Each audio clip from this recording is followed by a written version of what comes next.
to the back of the net. Medina!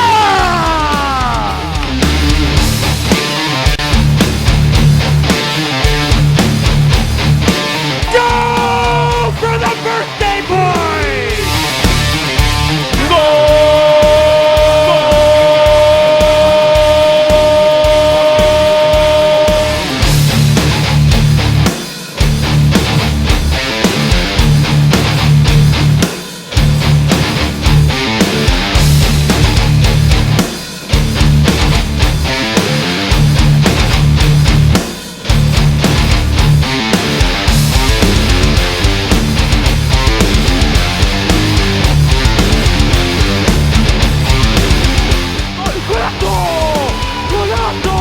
¡Devo pegar torre!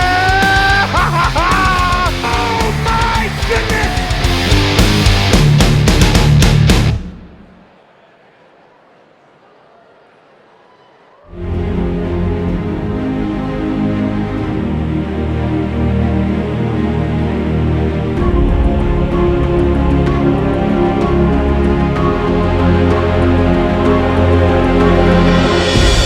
This is a pledge. This is a pledge. This is a pledge. A promise. To all our fans. To all our fans. From the city keepers to our newest fans. We might be new in town, but our spirit is the same. For you, Utica. When we step onto the field, we will fight for every ball. we will fight for every ball. we will sweat to the last whistle. We will play for the shirt. For the club. For the club. For the arena. For the arena. For the city. For the city. For the city. For you, Utica. For you, Utica. Together, we can achieve whatever we set our minds to. We are Utica City FC. We are Utica City FC. Utica City FC. We came to play. We're Utica City FC and we came to play.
hero, William Vanzella. The forward, number 4, Andrew Hoxie. A midfielder, number 6, Josh Hughes. A forward, number 7, Taisalani Shipolane. A forward, number 11, Tony Donatelli. A midfielder, number 12, Adriano Dos Santos. Defender, number 13, Jeremy Raleigh. Defender, number 15, Mike Semedo. Defender, number 16, Sam Guernsey. Defender, number 17, Jamie Thomas. Defender, number 19, Marco Nascimento. Defender, number 20, Mike Diesel. Forward, number 21, John Orlando. Midfielder, number 22, Juan Pereira. Midfielder, number 23, Yonatas Mello. Forward, number 25, Daniel Peruzzi. Defender, number 26, Elton De Oliveira. Forward, number 28, Vinny Dantas. Defender, number 98, Jamie Capanos. And the goalkeeper, number 99, Joey Capanos.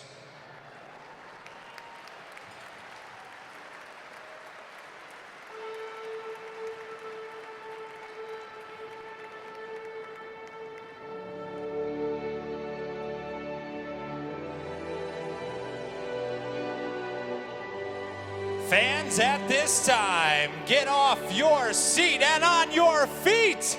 It's my pleasure to introduce to you the 2018-19 Utica City Football Club. From Baldwinsville, New York, a defenseman, number 2, Ben Raymond. Hailing from Syracuse, defender number 6, Vittorio Petrera. He's a wizard with the ball in his feet from Boston, Massachusetts, number 8, Mohamed Kenaway. The captain, wearing the band as the leader of Utica City Football Club, all the way from Belgrade, Serbia, the big man, Bo knows, it's Bo Yelovich. From Kingston, Jamaica, the big bad forward, number 16, Andre Brathwaite. All the way from Sao Paulo, Brazil, it's number 18, Lucio Gonzaga. From Salvador, Brazil, a 6'2" forward, number 20, Mauricio Salas. From the warm, sunny shores of Lowlands, Tobago, defender number 21, Darren Toby. Patrolling the post as the goalkeeper from Baldwinsville, a Canisius College graduate, the keeper, number 22, Andrew Coughlin. His goal last night helped lead the city to victory in Harrisburg, the defender, number 23, Logan Roberts. From Somerville, South Carolina, number 26, Austin Savage.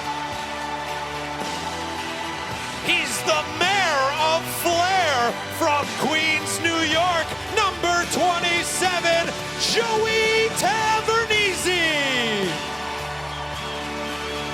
From Rochester, New York, number 42, Jake Schindler. He'll cover the midfield with speed and grit. Watch out for number 44, Liam Callahan.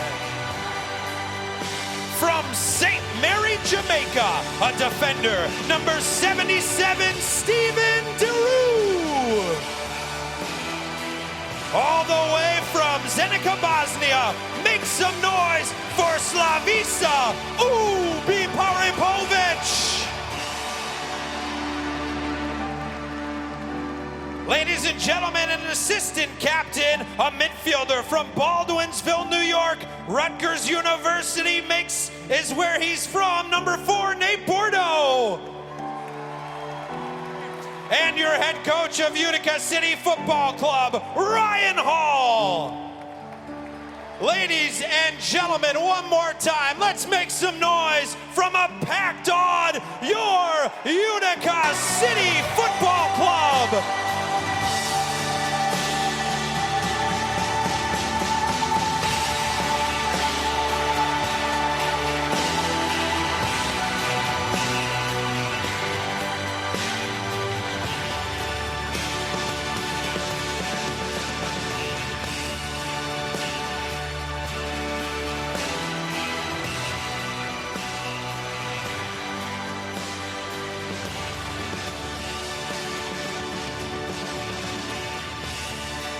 At this time, ladies and gentlemen, we ask that you please remain standing and remove your hats as we honor our great nation with the performance of the national anthem performed by Audie Murphy. Oh, say, can you see by the dawn's early light what so proudly we hailed at the twilight's last gleaming, whose broad stripes and bright stars through the perilous fight o'er the ramparts we watched were so gallantly streaming, and the rocket's red glare, the bombs bursting in air, gave proof through the night that our flag was still there. Oh, say does that star-spangled banner yet wave o'er the land of the free and the home of the brave?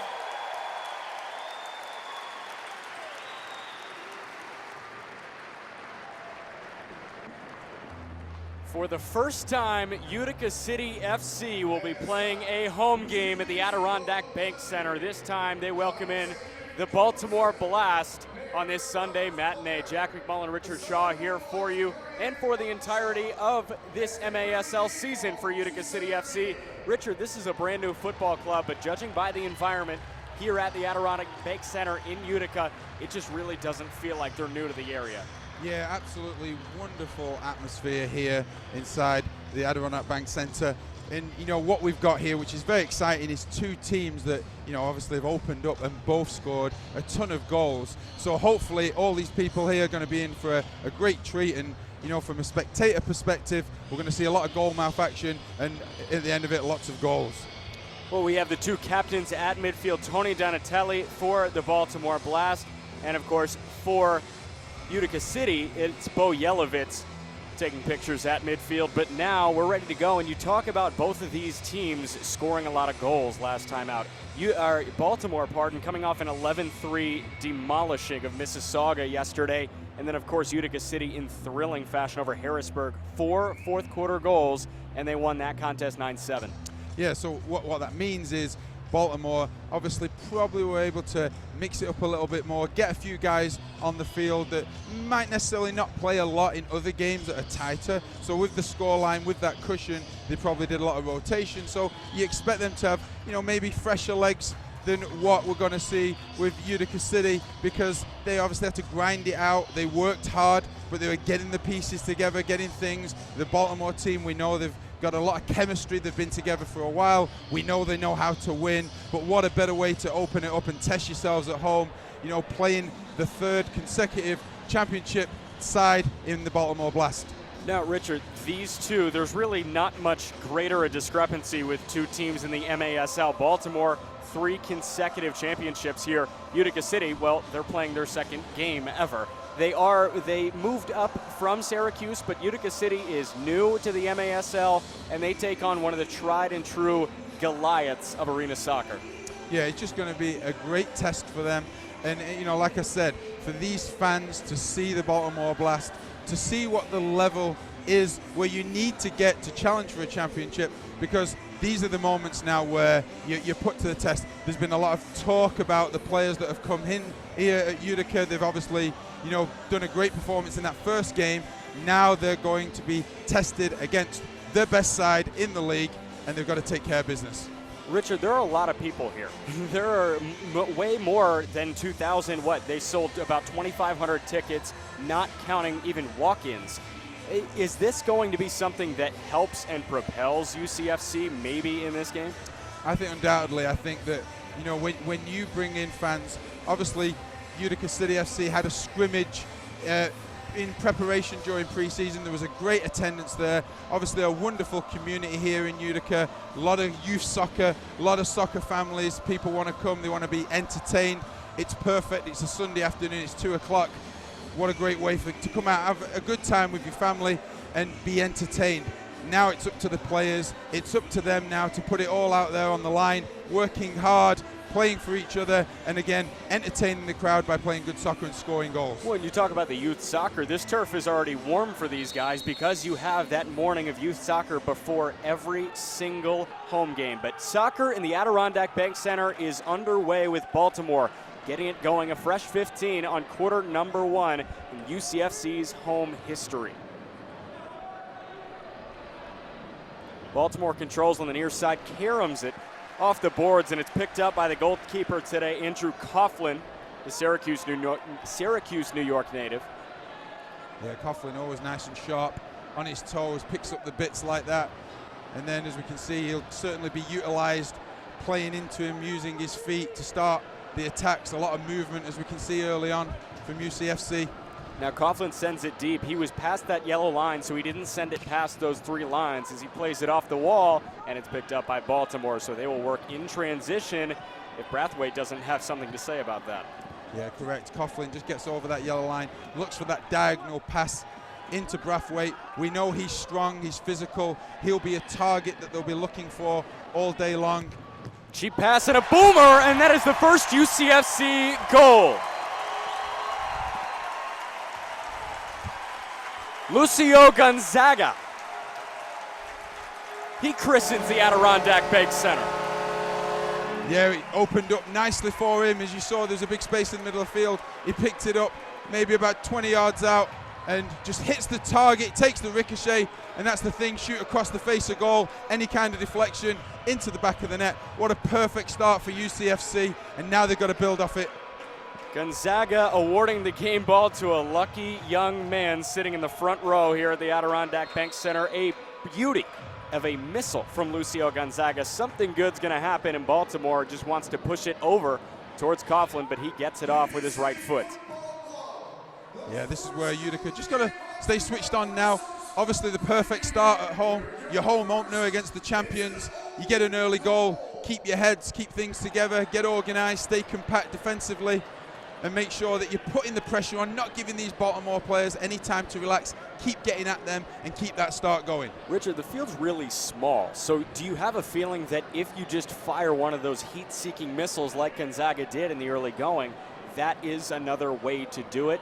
When you're really playing, on a full-size pitch, take, for example, Syracuse men's soccer, you have to be a little bit more strategic, but here, can you just fire and let it rip? Yeah, anytime you get in that, final third area, or even in between the halfway line and the attacking yellow line, you get in that range. If there's bodies in front of the goal and you're firing it on, that kind of thing can happen. What we'll also see here this afternoon is players looking to fire things off the boards so it ricochets dangerously in front of goal, and that's where players like Tavernisi will be sniffing around looking to put it in the back of the net, and that's where he'll score the majority of his goals, to be honest. So you have types of playmakers. Of course, you have the guys that set it up and are the point guards of the system and are able to distribute and get it to the goal scorers. You have the pure power guys, and you also have the opportunistic few. And that was a big trip that time. Baltimore player down hard right now. Yeah, and that's going to be a blue card. And as we can see, it's in a dangerous spot. He cuts inside. He certainly catches him there. It was, it was one of them. I think Schindler's just maybe took his eye off the ball for a second as he cut inside, but it's easily done.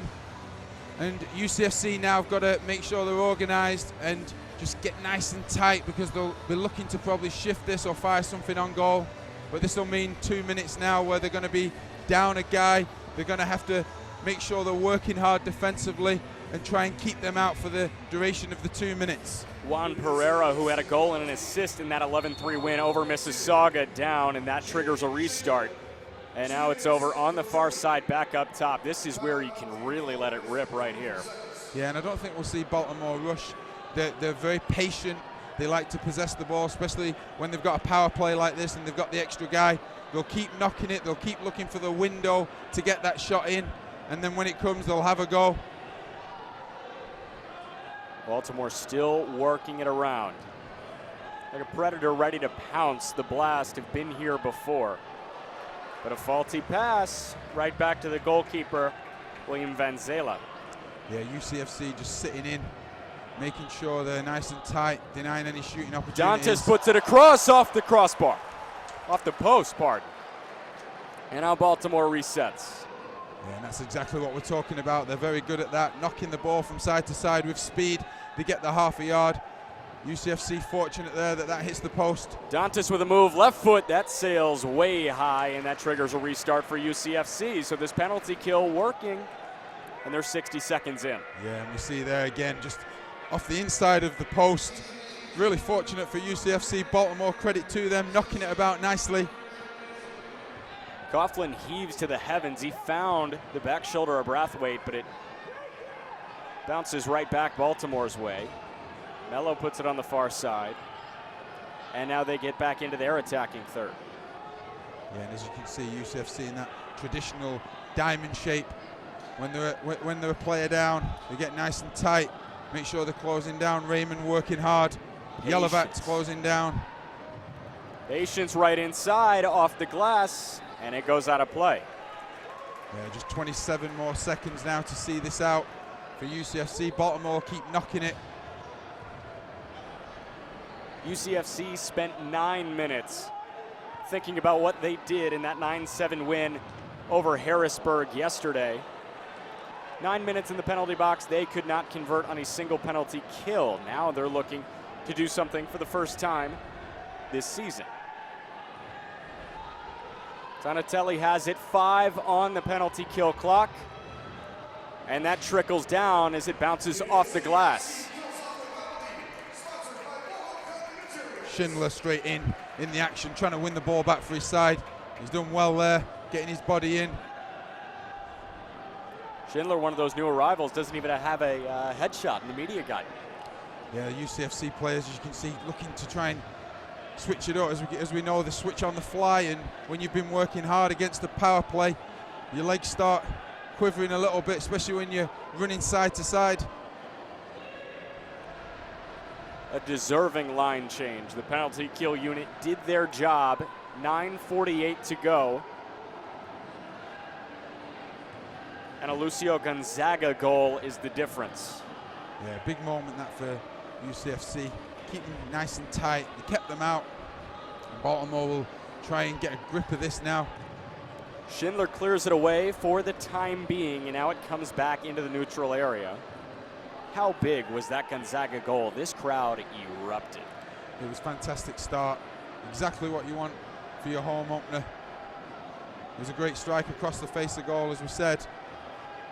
And right now, that and maybe the one that hit the post is really all we've seen in terms of goal mouth action. So credit to both teams defensively. UCFC weathering a storm kind of now for a couple of minutes since the power play, and good decision from Ubi Pavlovic there just to let it roll away.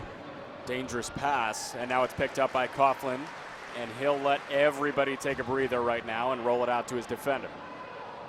Bordeaux, the assistant captain, passing around, gets to Coughlin. Now one of the vets, DeRue, who spent 3 seasons with DC United in the MLS, gets it back to the assistant captain. Now Bordeaux, chest strap, and could put a nifty move on right now. He's into the attacking area.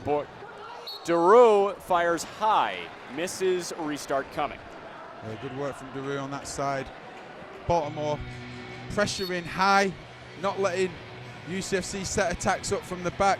That pressure, you've got to try and avoid any mistakes, any errors, because you'll get punished straight away. Successfully though, they move the ball up the field, and DeRue just cuts inside with the shot and over the bar, but promising again from UCFC. Now Baltimore being contested, bang in the middle. That's a foul called. That time it's on Andre Brathwaite. Yeah, I think the cards are staying in the pocket. That's good news, obviously, for Utica. Brathwaite, big, strong lad, goes flying in. And it felt a tad unintentional from Brathwaite, too. He was just going for the ball, and there just so happened to be another human being in his way. Yeah, and when he hits you, you know about it for sure. Yes. Brathwaite, a big dude, 6'2", a native of Kingston, Jamaica. Under 8 to go, so a timeout coming at the next dead ball. 1-0 on a Lucio Gonzaga goal. UCFC ahead of the 3-time defending champs in the MASL. Yeah, Donatelli moving well for Baltimore, always looking to work away and check into the space, get the ball into his feet. He's obviously a key player for them and makes a lot of things happen. And as you can see, he's made this diagonal run into the corner. Coughlin's got eyes on it as it nears his box, but instead just skidding away off the boards back into Baltimore's feet. Nice move put on Daru. He was crossed up. Brathwaite has it. And a little bit too hard of a pass intended for Mauricio Salas, and Baltimore controls again. Under 7 to play now, 1-0. Yeah, good work from Baltimore.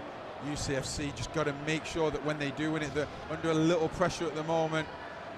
Players behind the ball working hard. When they win it, they've got to keep it and get a recovery, get a breather, have some possession. Quick turn, no go. Defended nicely, that time by Darren Toby. But Baltimore has it. UCFC has hardly sniffed the ball in the last couple of minutes. Right off the face of Liam Callahan, the SU and Villanova alum. Yeah, good knock from Ubi Popovich there, just to calm things down, steady the ship. He brings that calming nature to this team. He had one of those late goals that sealed the deal for Utica City yesterday in that 9-7 win over Harrisburg. So after a long drive back here for the home opener, he's got to be a guy that you turn to and say, let's calm everybody down. But a shot ripped, save made, rebound no go, picked up by Baltimore.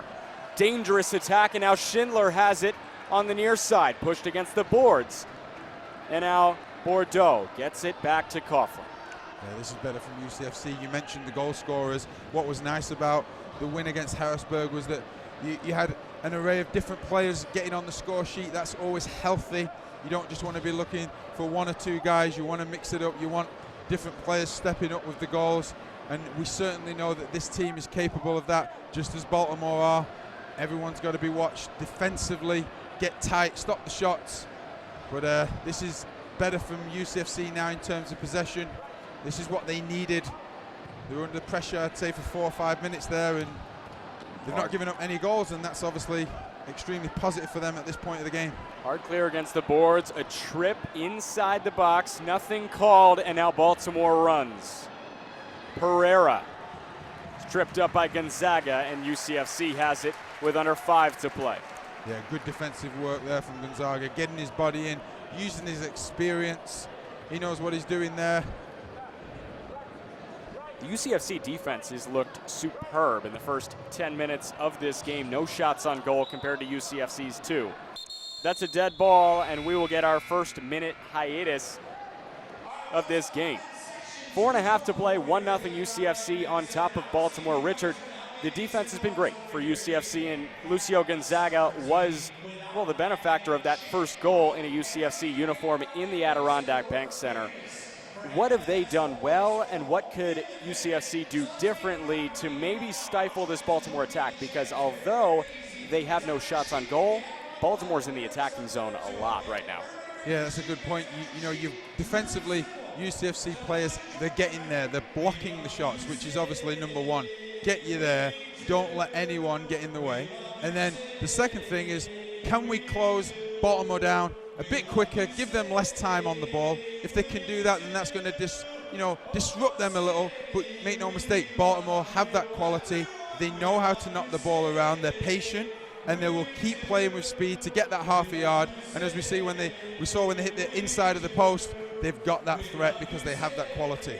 Outside of being on the team, the best way to know what's happening in the MASL is to tune in to Kick This. Every weekend, Soccer Sam discusses the ins and outs of all the MASL action. Find Kick This every Saturday at 11 a.m. Eastern on iHeartRadio. Did you listen to your Kick This yesterday? You know what? I did not, but I'll tell you something right now. This is a fantastic situation that UCFC are in here, because you look at Baltimore, who obviously they've had a game, they've been traveling, they're playing away again. I think, you know, we've got to look at the situation and say, right, UCFC, they're playing at home. That home crowd advantage obviously is going to kick in, especially towards the end of the game when legs get tired. But they started well. They've got to keep that momentum going, keep Baltimore out as long as you can, try and add another goal, maybe get a cushion, then confidence gets up, then you start playing really well and all those good things. It's the city's shiny new toy, Utica City FC, up 1-0 on the three-time defending champion Baltimore Blast. And UCFC controls with 4.5 to play in the opening quarter of this inaugural home opener for Utica City. Paripovic could not get it away, and a restart coming. Possession awarded to Yelovitz and City. Yeah, again, that good pressure from Baltimore, not giving UCFC players an inch to play forward. The result going back to the goalkeeper, who looking to hit the target guy. Coughlin sends it deep. Daru bumped, and he retains possession. He falls down, grabbing his knee, and a restart awarded to UCFC in their attacking zone. Yeah, this is a really good spot here to put some threat on goal. As you see, Coughlin plays the direct ball into the big man, Brathwaite, who he knows how to use his body. As you see, he gets in front of the keeper. And what's so good about that is that second ball, he doesn't necessarily have to win it, but just by being there, being that presence, getting his body in, that second ball falls for a teammate. And again, it was nearly a good half chance that could result in a goal. This is a good chance now for UCFC. Gonzaga to Daru, and it bounces away off a Blast defender.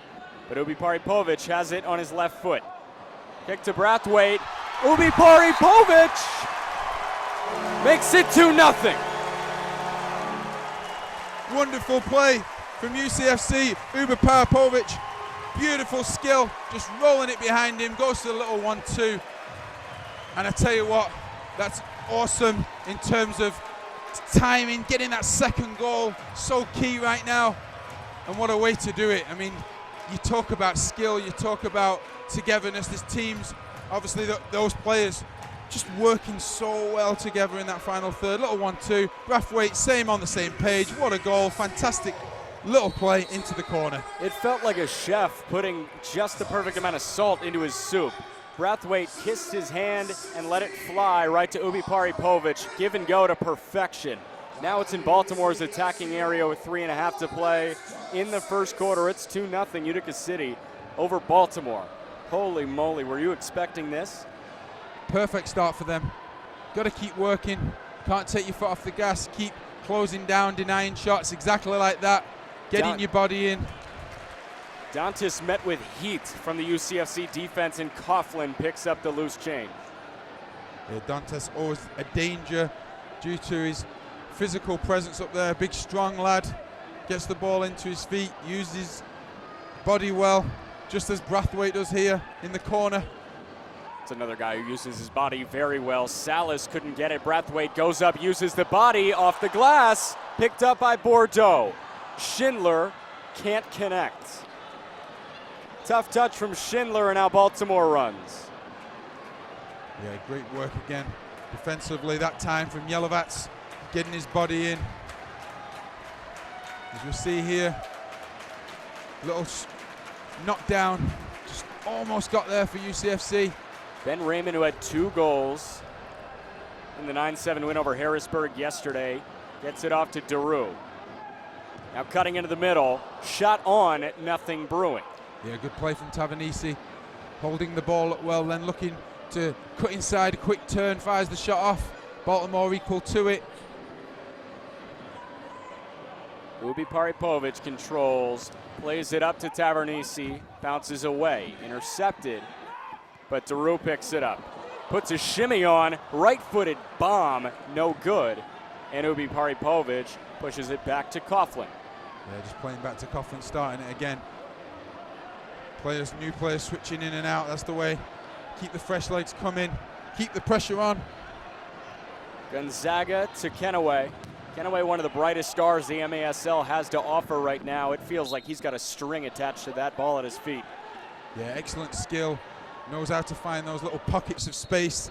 Gets the ball there in the corner. As you can see, he tries to play it off the boards. It almost comes off Unfortunately, it just goes out of bounds, but here's a chance here. Intercepted by Gonzaga. He pushes up, and it's blocked away. Gonzaga had two guys streaking in. Kenaway on nothing. Over to the captain, Yelovitz. No good, played in front. Toby picks it up. Gonzaga resets it back. Yep. Let's get the heart rate down for just a sec. Catch your breath. Baltimore under a lot of pressure here. This next goal would be very important to both sides. Oh, the tables have turned. Yes, a three-goal cushion would obviously be very significant here for UCFC. Tavernisi on the far side. And Yelovitz was trying to send a vapor trail into the top of the net. Yeah, unfortunately there, just gets under it. But what is promising for UCFC is even though they're 2-0 up, they're not sitting back, they're not trying to just protect that lead.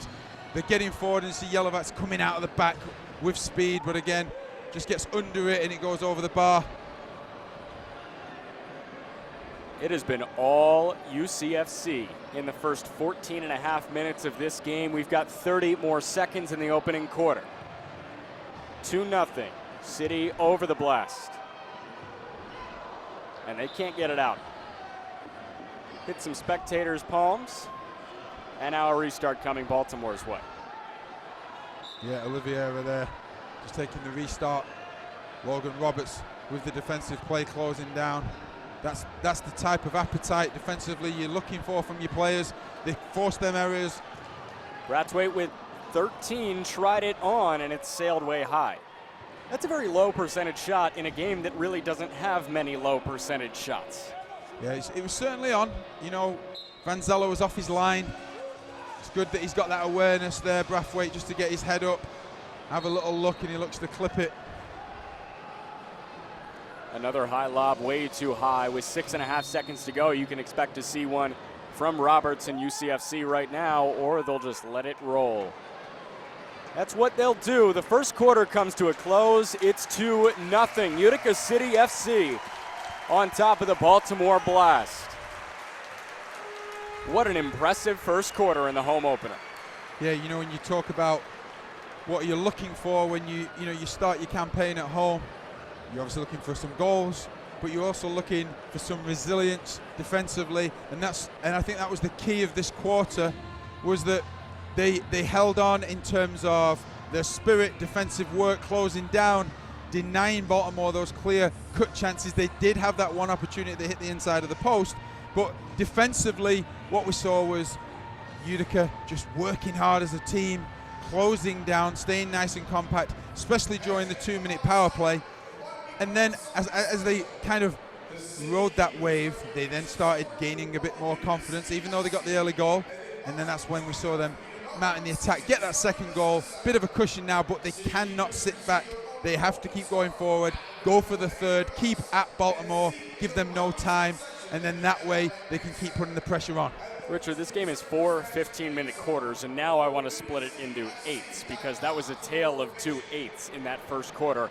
You have that penalty kill from UCFC, but even after that, there were about 2-3 minutes that UCFC was really on their heels, and Baltimore always had it in their attacking third.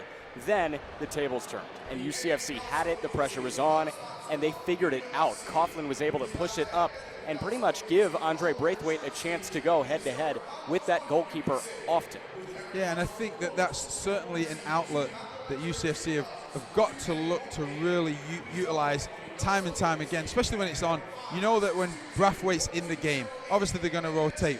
Tavernisi's going to get up there, who obviously, you give it into his feet, he's going to be turning, twisting, looking for those little pockets of space to get the ball in there. But when you've got Brathwaite and you've got that target, get it into him early, and then everyone can squeeze up, get under it. And as we see, when UCFC in that final third keep possession, they know how to create opportunities. And I think that's the promising side from their perspective in terms of finding that space. Baltimore right now looking a little tired in their defensive third in terms of closing down. We saw a lot of half chances, obviously the goals. Baltimore, though, you can't write them off. They're renowned for weathering storms like this. They know that they have the quality to come back. They don't give up, and that's why UCFC have got to keep the pressure on. Utica City FC would like to thank Mitre USA for providing today's match balls. Mitre, founded in Huddersfield, England, is among the world's oldest sporting good brands, starting production in 1817. Mitre is a proud partner of the Major Arena Soccer League, providing arena-specific match balls to both the MASL and MASL2. Talking about, Baltimore looking a little bit tired. This is hard on a back-to-back, and every weekend presents a back-to-back for all of these clubs in the MASL. Are these Sunday games going to be a little bit slower and a little bit more defensive-oriented, or will you expect things to open up and maybe more open shots?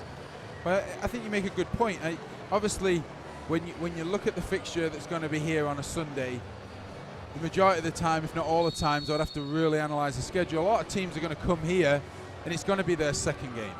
So, we kind of spoke about it before the game because of the ability to win 11-3 against Mississauga. Did that allow Baltimore to rest a few players?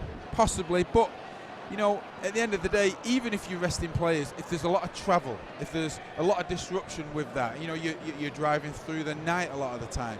Right. You're getting in hotels, you're checking in, you've got to get rested. It can have an impact. And everyone always talks about the physical impact, but it's the psychological impact as well, the disruption of sleep, the communication, getting ready for big occasions like this where you're playing against a team that are having their home opener.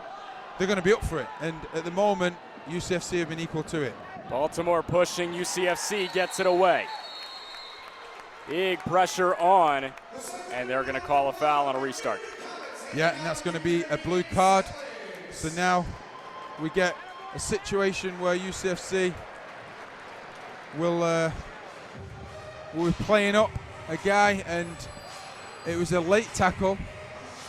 It was one of them where the ball was kind of there, and then it just got nicked away, and the tackle came in late. It was almost like a roughing the passer penalty in American football, where you can make the case that he's going after the quarterback and he's throwing it, but all of a sudden the ball's gone and you just feel like he had enough time to not pulverize the guy, and that's exactly what happened. Utica City has yet to convert on a power play this season, but they already killed off their first penalty kill this season in this game. So there could be a day of firsts. This is the first home Utica City FC soccer game of Utica City FC's entire existence.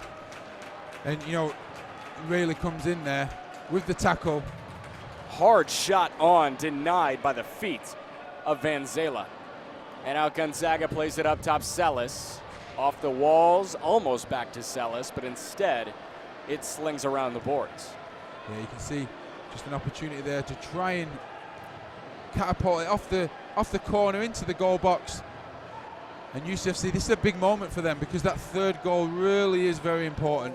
Salas to Ubi, now in the middle, Toby. Tavernisi on the far side, falls to the blue turf, and that skids back out Coughlin's way. 50 seconds killed for Baltimore. And Gonzaga over to Ubi Paripovic, and it rests at the right foot of Lucio Gonzaga. And these are the key moments here where, Ubi high. Yeah, Ryan Hall spoke about it, in training camp, about the importance of getting players on the same page, especially during the power plays. Gonzaga right into the chest of Van Zela. And he'll hold on for the 4 seconds that he's allowed to, because why not? 30 seconds left on this penalty kill. Gonzaga plays it in, Toby. Now watch Salas go. Fires a missile, misses left. Toby has it. Now Ubi makes a cut, got it to his right. Hard shot on, off the foot of Van Zela. Now a trap in the middle. Baltimore has it, and they clear it back out. 10 seconds on the penalty kill. This will be the last advancement that UCFC has a chance to give. 5 seconds now on the kill. Salas fires with the left right off the chest of a Blast defender. Now he's on. Ubi Paripovic has it with the left. Kill over, successful. Yeah, good play from Van Zela there, blocking that cross-field shot. Always dangerous, can always go everywhere like we saw in the first quarter. Diesel plays across turf, and now it comes right back to him. And that sails into the Corona Premier Beer Garden. You're watching Utica City FC on MASL TV. Catch every home game each week on the league's official streaming home, MASL.tv. You can also follow Utica City on a variety of social medias. They're all at Utica City FC, both Facebook, Twitter, and Instagram. Yeah, Vanzella there trying to play that diagonal ball into Hoxie, and unfortunately for him, he couldn't get hold of it.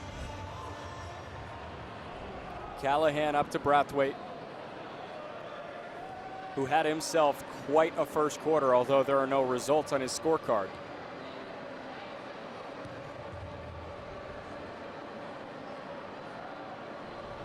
And Yelovitz brings the heat for UCFC.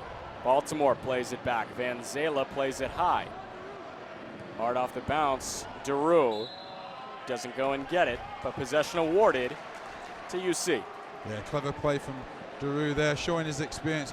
But what I like from UCFC there is the pressure. They're not letting Baltimore have much time on the ball. That's what they have to do throughout the rest of this game. If they want to win this game, they've got to keep that going, keep that pressure on. Because what it makes them do, like as we saw, Vanzella just ends up knocking it in a hopeful manner, hoping it will drop to one of their players.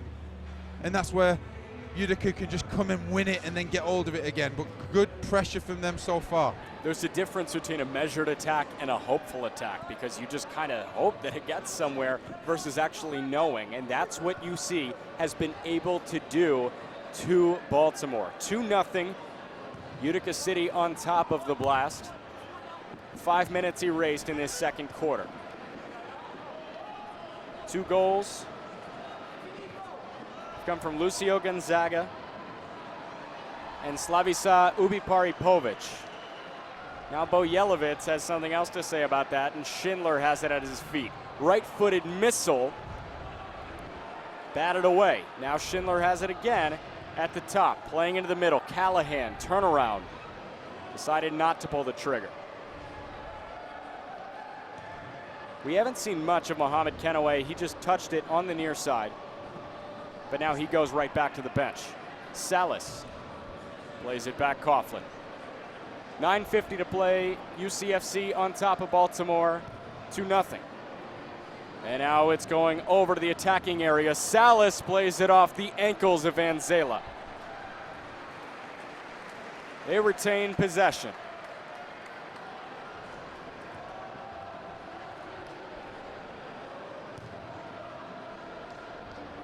Schindler up to Tavernisi.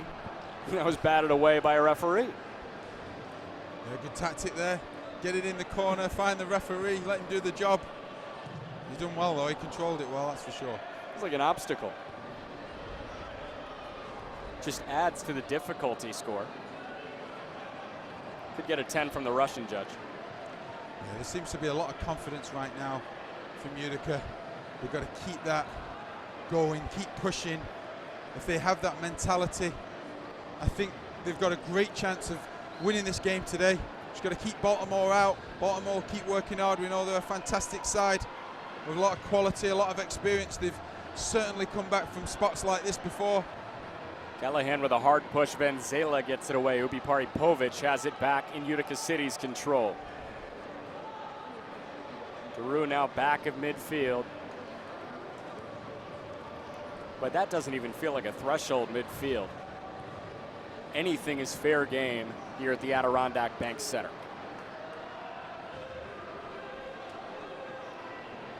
Yeah, timeout there. Baltimore just wanting to get organized a little bit. Obviously not happy with one or two things, but they'll keep working. They'll keep looking to try and find those spaces.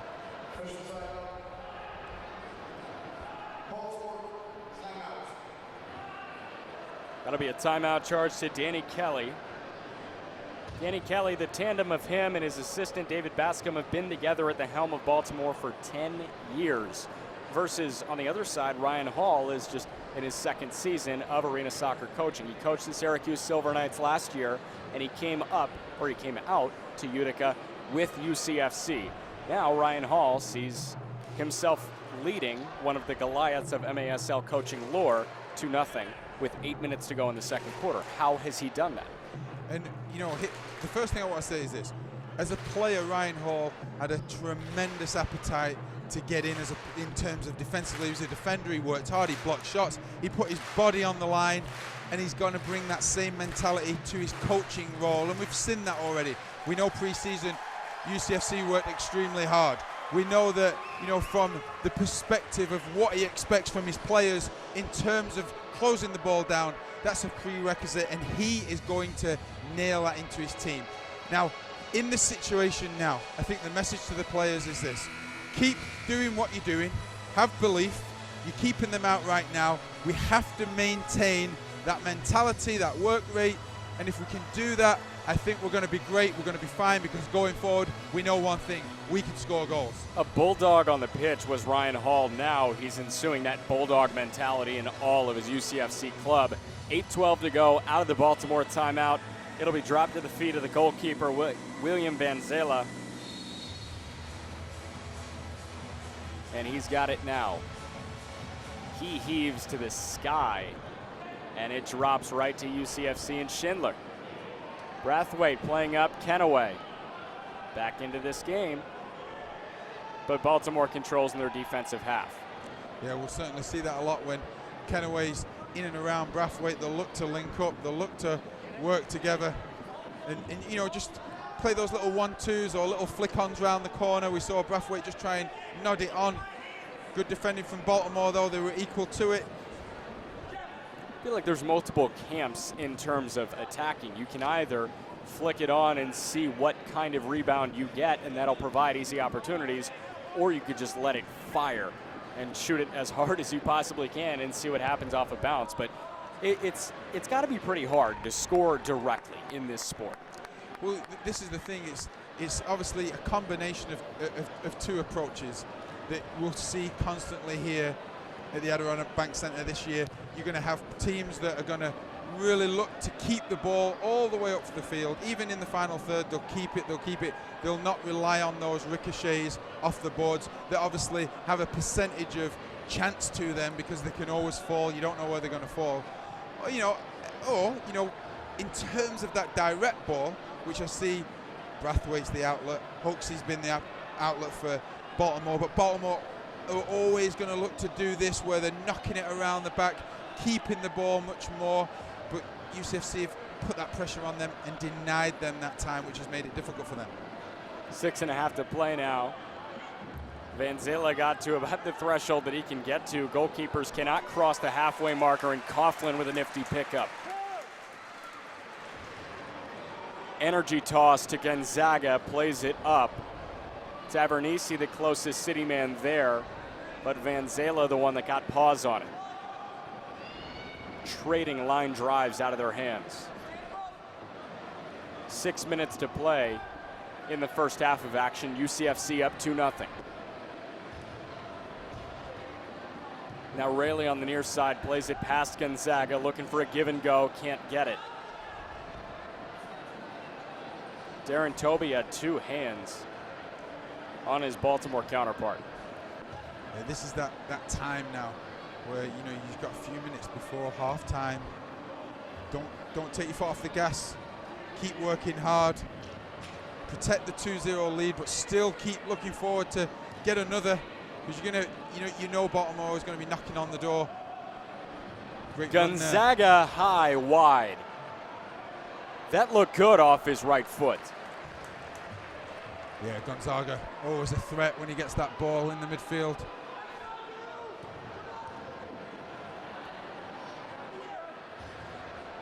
High, and Gonzaga shoots it off the wall. Daru. Yeah,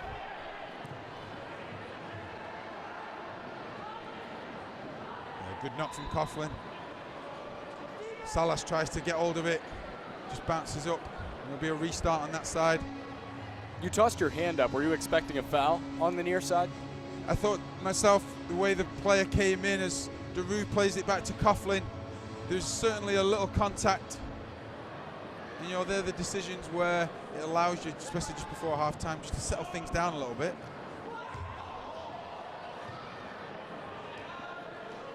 Yelovitz up to Daru, who's cornered. And now Dantas has it. Right-footed strike, misses just wide. Gets away. Crisis averted for Utica City once again. Ubi Paripovic puts the Jets on. He contests Vanzela. Nifty pass away from him. And now Pereira, net by Daru. There was a handball somewhere and possession awarded to Utica City. Yeah, good call from the officials.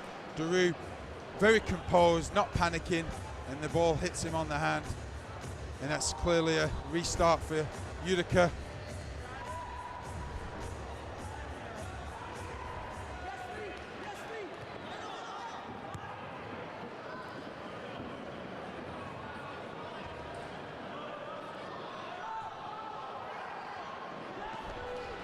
Baltimore has it in their attacking third now, and that spins away. That area of fans is like the splash zone at SeaWorld in San Diego. It feels like Shamu's always putting water on them, and it feels like the ball is always going in there. Yeah, it's certainly been popping up in that area. And as we see, you know, especially in the crowd, you've got to stay switched on because that ball can sometimes ricochet.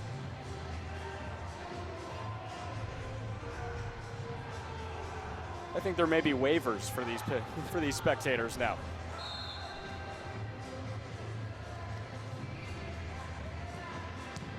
Four minutes to play.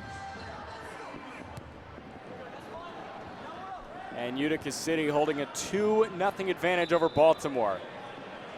Ball gets into the beer garden.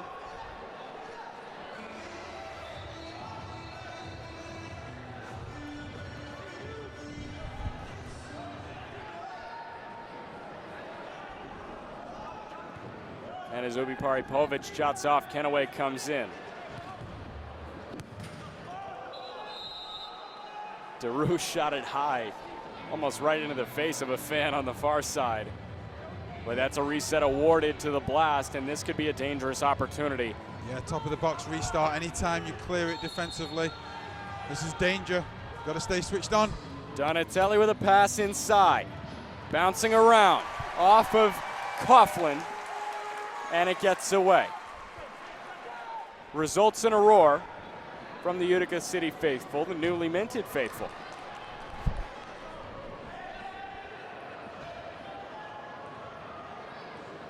And now Vanzela has it, 3 minutes to go. Jack McMullen, Richard Shaw heading down to talk to Slavica Ubi Paripovic at the half. So now sub 3, Toby. Holding on, Gonzaga with pressure. And now back out, Elton de Oliveira.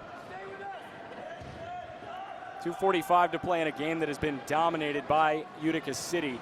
8-1 in the shots on goal department. And a Blast player is down. Looks like Unatis Mello.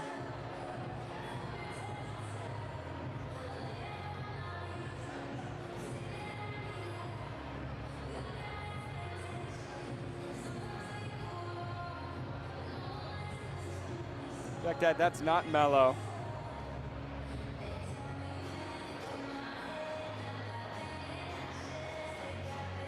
Two 2-0 Utica City on top of Baltimore, 2.5 to play in the first half. The first game in the Adirondack Bank Center, not of all time. Of course, this is home to the AHL's Utica Comets. But the first MASL game in the Adirondack Bank Center.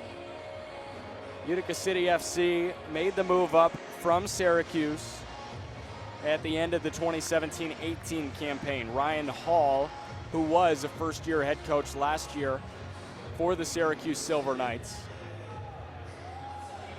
He set the Syracuse record for wins in his season. Now he's hoping to bring that same winning mentality.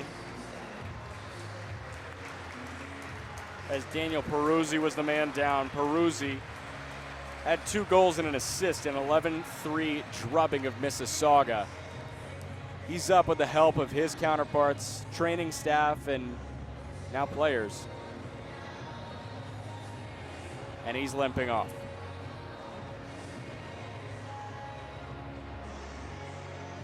Not something you want to see.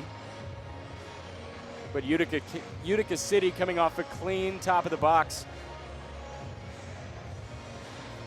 win on a restart from Baltimore.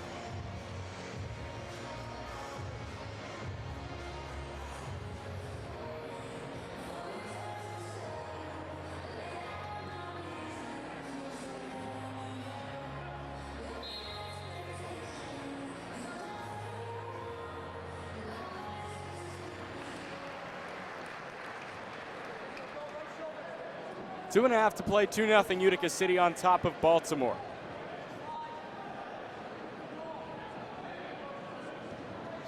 De Oliveira clears up Vanzela. Now Vanzela sends it high, Mello on the near side, off his head, off the boards. Now Jerem Rayleigh.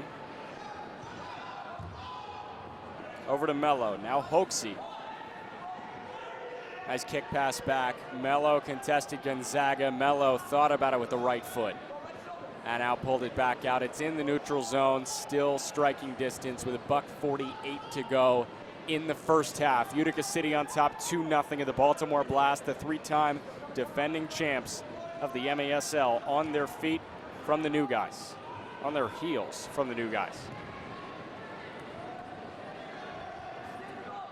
90 seconds now ticking. Baltimore controlling, nothing much moving.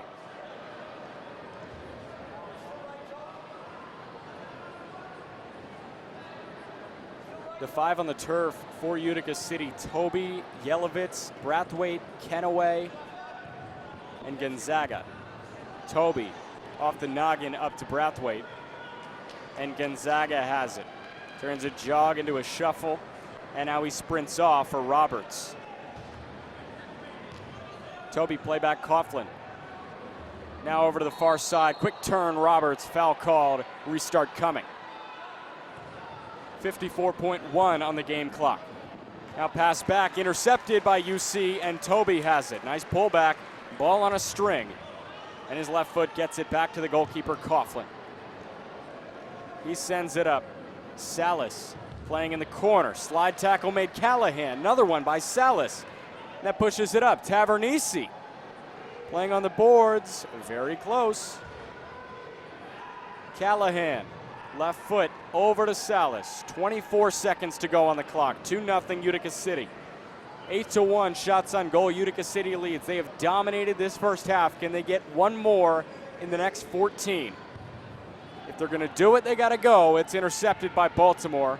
Cleared away. Schindler has it with 6. Schindler, is he going to play it up? Roberts has it with 3.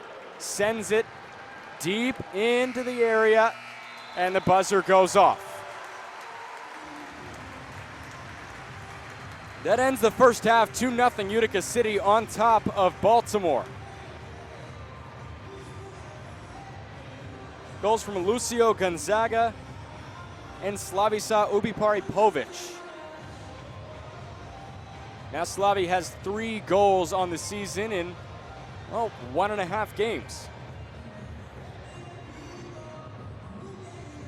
And we're going to get Richard Shaw talking to Slavi right now. And it's the half. Right now, it's the Baltimore Blast 0, your Utica FC 2. At this time, we're going to kick it down to the field with Richard Shaw with a halftime interview. Richard. So Slav, thanks for joining us there. Just tell us what you thought of that first half. It's a great first half to be up 2-0 against the defending champions. It's a good start. We got the ball most of the half, so we're not giving them any possession, so that's what we want to do. Obviously, you guys have been able to create opportunities, knocking the ball side to side. What's the key in the second half to get this victory today? We just have to outpossess them. Not giving them the ball is going to give us more opportunities, and we're just going to go at them slow. We know they're tired from the game yesterday, so are we, but I think we're a little deeper than them, so I think in the long run it's going to come to benefit us. Thanks for talking to us, Slav. Good luck. Thank you, Richard.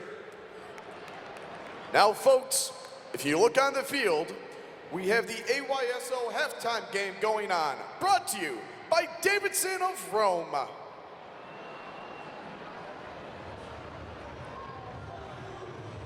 Utica City FC would like to thank Miter USA for providing today's match balls. Miter, founded in Huddersfield, England, is among the world's oldest sporting goods brands, starting production in 1817. Mitre is a proud partner of Major Arena Soccer League, providing arena-specific match balls to both the MASL and MASL2. And the MASL and Mitre share a long-term vision to see arena soccer grow in North America. Mitre's Astro Division ball is the official game ball for MASL League play. Mitre's Astro Division is designed specifically for play on artificial surfaces. It features a more accurate flight than the average ball and has a 30% reduced bounce to make it play more efficiently in arena soccer. We've got those AYSO kids playing, of course, with that Mitre Astro Division ball. And Utica City has put it in the net 2 more times than Baltimore has. It's 2-0 Utica City at the halftime break over Baltimore. 12:40 to go in this halftime break, and then we're back with 30 more minutes of action. Our Richard Shaw just talked to Slavica Ubiparipovic. Ubi had 2 goals and an assist. He was the 3rd star in yesterday's 9-7 win over Harrisburg. Not the only one receiving recognition. Joey Tavernisi had 2 goals and 2 assists in that 9-7 win as well. So Tavernisi took it home. It's been relatively quiet today, but Richard Shaw just talked to Slavi. Slav was obviously very focused. Spoke to him a little bit in the tunnel as well, and basically he knows that they've got the better of them right now in his mind. Baltimore obviously come here with quality, but if they can continue to contain them in terms of the shots, in terms of the time on the ball, get their heads down, don't let them look for those quick passes that they like to string together, and then with that pressure, force that direct knock. We've seen it a number of times where the goalkeeper's been, put under the cosh, so to speak, and he's had to knock it, and that's when Utica have been able to win the ball back very comfortably. So if it works, keep doing it. The one thing I'd like to see from Utica in the second half, throughout the entirety of it, obviously in the third quarter, get straight into it, but can you play that direct ball more into the likes of Brathwaite? Because you know he's going to hold it up, you know he's going to bring in other players around him. We've seen him create opportunities by doing that. And then you've got your Tavernisi's, who are always going to be sniffing around and getting that goal. Tavernisi's the type of guy who scores goals. Obviously, he's not been on the score sheet yet because it's been one of them games where, like you said, it's a tough one really, because they want the fans to come in and enjoy themselves. But you're playing the defending champions. You're 2-0 up. You've got to keep in that mindset where obviously you have to keep moving forward and try and get that third goal, but you can't go all out and just open up. You've got to stay tight as well. Now, playing it into Brathwaite, it feels like this could be one of those games and one of those ideas that not necessarily slows it down, but instead, when you play it into Brathwaite, even if it gets in the hands of the goalkeeper Van Zela, it feels like Utica City can set something up because he won't let him catch it cleanly, and it'll become one of those rebound opportunities. So when Coughlin and company are clearing it up to Brathwaite, are they looking to manufacture a scoring opportunity, or are they just looking to manufacture an opportunity that could lead to an offensive possession and maybe an effective one? Well, I think there's times for both, right? Okay. So let's say you're under pressure. I mean, you always want to score, obviously, but right. There's times where you just have to just knock it to relieve some of the pressure that your players are under. And one of the unique things about obviously playing MASL in terms of in comparison to outdoor soccer is that you've got to find those little opportunities to get off the field and let some fresh legs come on. And that's not an easy thing. I mean, from the spectator perspective, it kind of goes under the radar where players are flowing in, they're going out. But those moments are critical to being successful. If you time it wrong, you can get exposed at the back. If you're not communicating and the right guy's not ready at the door, then it can just cause complete chaos, which will only be a detriment to your team. So with that said, in terms of the direct play, we saw it where the interchange. Can you get it in the corner when you're switching, especially when Utica are favouring that side where their bench is? That's significant as well, because it's easy to come in from the offensive when they're shooting towards the stage as opposed to shooting towards the suites here at the Adirondack Bank Center. But I think Baltimore at halftime here are going to be looking at things, asking a lot of questions. They know they've not even come close to the level they can play at. But sorry, I'm just going to say this. It's only happening though because Utica are working hard. They have to keep doing that. Now, will Baltimore come out playing angry soccer? Will they come out playing upset soccer? And, you know, they're saying, oh, come on, we're the 3-time defending champions. We should be beating these guys who are the new kids on the block. Or will they play the soccer that head coach Danny Kelly has instilled in them in the past couple of years? Well, see, and that's the thing. You know, you look through any sport really, but obviously we're playing soccer here, so let's look at that. The teams that consistently win and the teams that consistently put in those, you know, attacking forward play, defensive play, they get it all right across the board. When they're under pressure and they're 2-0 down in a situation like this, they know how to stay composed and they know how to find a way out of it. So that's where, and I know I keep saying this, but it's huge. Utica cannot stop working hard. The moment they stop working hard, they're gonna be in trouble because Baltimore wait for that moment. They keep it together, they wait for that moment, and then they pounce. Now, is that something you're worried about with Utica City? I think if you're Utica City, if you're a player, you're a coach, the big thing is you know the quality's there. I mean, look, let's look at the win for Baltimore in their last game, 11-3. Right. They've scored 11 goals. Yes. We know they can score goals. That's a lot, yes. So you don't go from scoring 11 goals to scoring 0 goals in a half with just by playing not up to par. It's a combination of things. Have they shone and have they demonstrated what they're capable of to their full potential? Absolutely not. But Utica, again, haven't let them. And they have to keep working hard. You don't win anything at this level, any level, unless you work hard consistently. And if Utica can keep doing that, then I have no doubt they can win this game today. The next goal is big, though. The next goal is big. The next goal is very big. You're watching Utica City FC on MASL TV. Catch every game each week on the league's official streaming home, MASL.TV. You can also follow Utica City FC on Twitter at Utica City FC, Instagram, all lowercase Utica City FC, or on Facebook if you just search Utica City FC with normal spaces. This Adirondack Bank Center environment, it's really interesting and it's very fun. This place is filled to the brim. Of course, they're used to filling it for the Utica Comets, but this is the new kid on the block. Honestly, this is Utica City FC's first home game, and yet I know that, you know, the city could still be in the honeymoon phase with this, but it feels like this honeymoon phase could continue to go because this is exciting soccer. This is an exciting thing that's going on, and all of these, you know, auxiliary activities that are going on outside of the soccer match are really, you know, an interesting factor in this.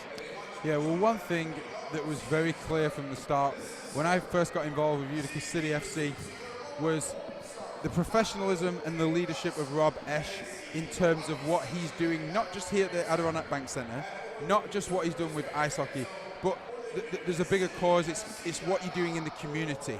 And, you know, when discussions began regarding bringing soccer here, obviously you've got the ice hockey, a great community who supports ice hockey, excellent fan base. Even the players that come into the soccer games, just good people, outright good people. And you see it on Twitter too. All of these AHL players are tweeting for Utica City. Davidson of Rome presents 12 Days of Christmas. On the 7th day of Christmas, my dealer gave to me 7 kids are singing, 6 engines revving, 5 company seats, 4 spinning wheels, 3 sails with 2 windows, and the biggest deals under the tree. Happy holidays from Davidson of Rome. Nice people to do business with. The good news for Utica is it's a soccer-rich community. There are tons of excellent clubs, youth clubs, who provide fantastic opportunities for the youth And now what is great is that the youth of this area can now come here, especially during the winter where it's cold. We know there's going to be lots of snow. They don't have to travel too far, and they can come into this environment just as we've seen at halftime here. The kids having a great time. They can come in and see how professional soccer players do it. It's a learning opportunity. It's an opportunity for them to study the game, but also have fun. Come out with their friends, enjoy it. Community, family. It's wonderful. It's only great things, and it's positive. Richard Shaw, you and I both know that soccer in Central New York has an expiration date every single fall, and we know this. Syracuse men's soccer this year, they were supposed to play Akron in the second round of the NCAA tournament at Syracuse. That game got moved to Hamilton because it was just too snowy to play at SU. So to be able to come inside, maybe take your winter coat off. Honestly, I think we're both kind of sweating in our suit jackets right now, and come in and see soccer year-round. This is one of those sports that has 2 years on the calendar season because it rolls through New Year's, and this is a sport that you can see regardless of what the temperature is outside, and the temperatures can get tough here in Central New York. Yeah, and you just look at what's going on, community-based here, announcing youngsters' birthdays. How great is that for them, seeing that on the big screen? Obviously, in terms of how well the players, and we've seen it with the ice hockey, we're now seeing it obviously with the soccer that's here. The players are so good with the families, with the children, giving autographs, that community feel. I know the players have been around a tremendous amount of schools and activities, whether it's fundraising, whether it's helping people at Thanksgiving. It's been truly a wonderful situation. And when you strip it all back and you ask that bigger question, what is all this about? Sure, you want to go and win championships, you want to be successful, but it's about doing good in the community. It's about bringing positivity, and that's what this team brings. So with that said, no better chance are you going to get to really start off a campaign at home by playing the champions and beating them. They're 2-0 up at halftime. They have to keep doing what they're doing, get another goal or two, and try and put this game to bed. But Baltimore, we know how they operate. We know the levels they've got in terms of players, what they bring to the table. They will keep moving forward. They won't stop. And if UCFC get the third goal, they still won't stop. They'll keep coming. So they've just got to make sure they're at the races and working hard like we saw in the first half. Minute to go in halftime. We've got a fresh 30 coming up. After that, and Richard, it's one thing to be a good soccer player. It's another thing to be a good man. And you talk about the community and being active in the community. A lot of the premier athletes in the world, they become those deities because of the community work and because of being active in both the town that their sports team is in and also their hometowns and things like that. This team, what can they do for the city of Utica? Well, I think it's that thing, isn't it? It's when you can get youngsters involved in healthy activity, in sport, obviously, is a fantastic mechanism to develop that early mindset into, hey, let's get some good foundation here, let's get some good habits, let's get out there, get active. In terms of retention in youth soccer, how better to do that than bring a professional franchise to the area? The buzzer sounds, the second half ready to go. Both teams back on the field. We got kids flossing in the stands, and now Utica's ready to defend their lead. 2-0 over the Baltimore Blast. Fresh 15 on for period number 3. Utica dominated in that first half. 8-1 in the shots on goal department. 2-0 on the scorecard. Ball placed at the middle. Danny Kelly going to go talk to his Blast team while Ryan Hall does the same on the right side of the pitch. Yeah, although Danny Kelly is obviously used to winning games. You don't win championships without winning games, obviously, and he'll have been in this situation before, and he's like, hey, and I'm sure they're using the motivation of, listen, we've got a great opportunity here to upset these guys at home. They're 2-0 up. They probably think that they're going to go and cruise now. Let's try and upset the apple cart and let's really spoil their day. So that's why, I've said it in the first half many times, got to keep the intensity up. You got to be honest as players, got to be honest, got to work hard, get there, close it down, and then when you win it, have the switch, have the composure to then keep the ball, play with quality, create those chances. If they do it, I think Utica will win today. And that brings me to my last point before play gets back underway in the second half here between Utica City and Baltimore. These are uncharted waters for Utica City this season. Yesterday, they were down 4-2 at halftime to Harrisburg. They come from a high 9-7 victory, but now they're operating with a lead, and they can't play not to lose. They have to play to win this game against one of the beasts of the MASL. Yeah, first 2-3 minutes, vitally important here. You don't need to do anything crazy, just keep solid at the back, stop the shots, block the shots, and now keep it when you win it. Toby on the intercept, Dubi Paripovic sends it high, sends it deep, and sends it right into the foot of Donatelli. And some pressure from Brathwaite and Bordeaux.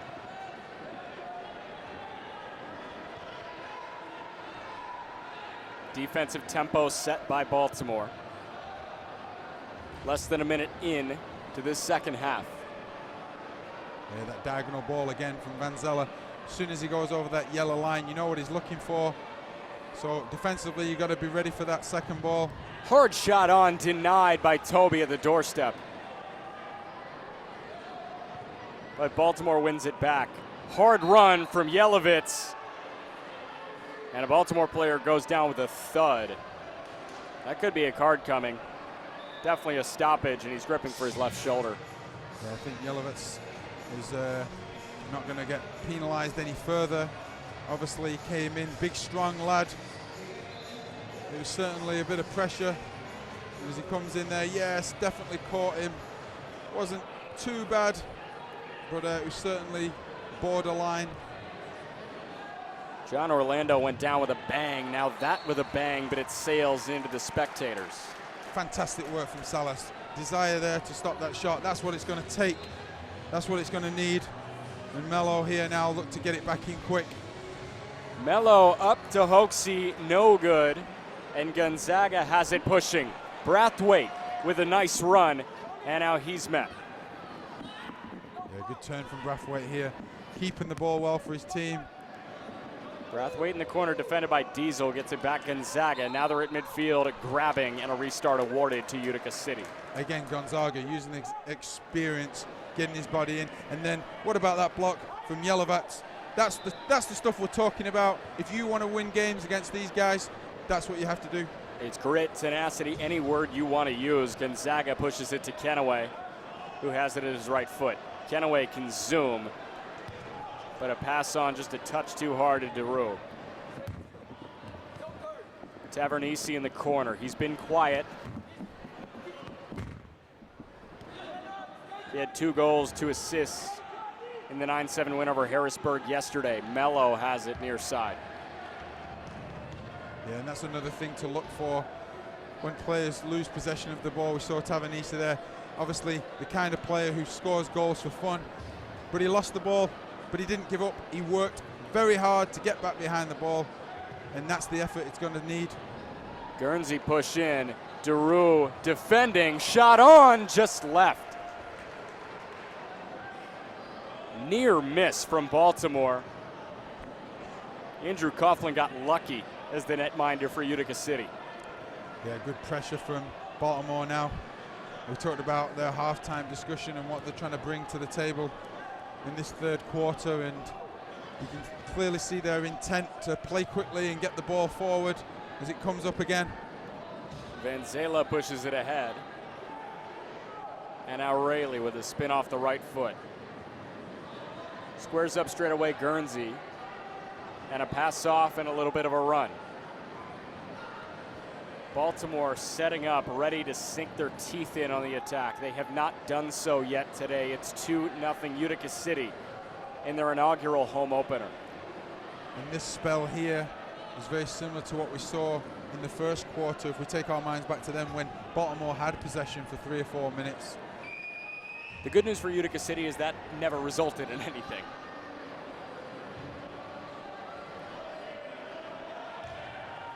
Baltimore has it in the defensive zone again. Hughes up to Donatelli.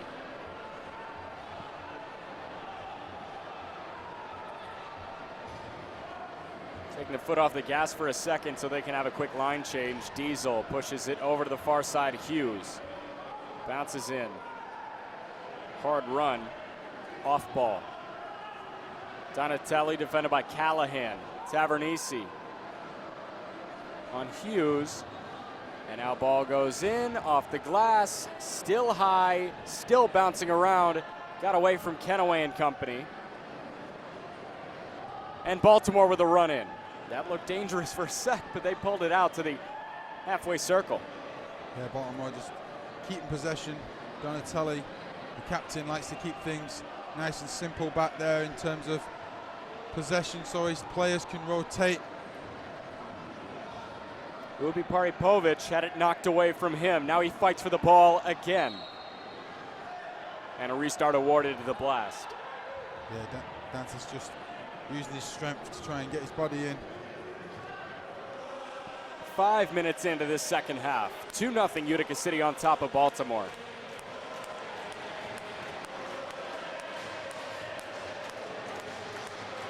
The good thing right now for Utica is they've kept the ball in front of them. Baltimore struggling to get in behind them with any real purpose. Coughlin with a hard pass up. Roberts. Logan Roberts in the corner. He had a goal in the win over Harrisburg yesterday. Trapped, bounces off the walls. Schindler works back. Coughlin comes up to retrieve. Now over to Schindler.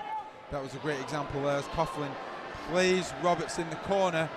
Unfortunately for Roberts, he didn't realize that Darren Toby had made a run in the box and a couple of other players were sniffing around, and that's where sometimes it's perfectly fine just to play it blind off the boards, ricochet it so it goes across the face of goal. Where it lands, we don't know, and hopefully it falls to one of your teammates' feet. But as we saw, Baltimore working incredibly hard, 2 free bodies around the ball, denying Roberts and clearing it with ease. Now that's where arena soccer starts to take the shape of hockey, where you play it off the boards and just kind of hope that it gets to somebody instead of soccer, obviously, when you have no boundaries. Is this something new that these guys have to get accustomed to when they enter the arena soccer area? As Schindler puts it on the knee, puts it on the feet of Braithwaite. Yeah, I know personally from a playing perspective, it was something that I needed to get used to. I mean, a lot of the time, I would find myself in forward positions and look to utilize the boards. But, you know, in the first 2-3 games, if it's the first time you've played at this level, you don't really understand the value of it. Obviously, you don't want to overdo it either. There's times to keep possession. It's kind of a statistical thing, isn't it? It's percentages, playing percentages. It was just an ideal circumstance there where Roberts, he was clearly going to be closed down by 2 or 3 guys. And that's where, you know, as a player, try and identify that and say, right, well, I'm not lasting much longer on the ball on my own right now, especially up against the boards. I'm just going to fire it off, see what happens. But it's, you know, it's easier said from up here where we can see it all. Obviously, there's volume down there. The fans are making a lot of noise, so you can't really. Great ball across the face of goal from Yelovats. That's the kind of stuff that UCFC need to continue doing. And now it sits with Kenaway, and Daru has to Kenaway on the near side. Right-footed pass, no good. Right behind Liam Callahan.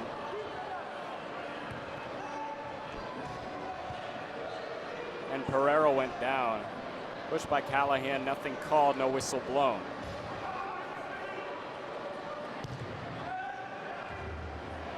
Hard ball into the attacking zone with 7 minutes to play in the third quarter. 2-0 Utica City on top of Baltimore. Diesel has it near side, halfway marker. Push, Kenaway. Possession awarded Utica City.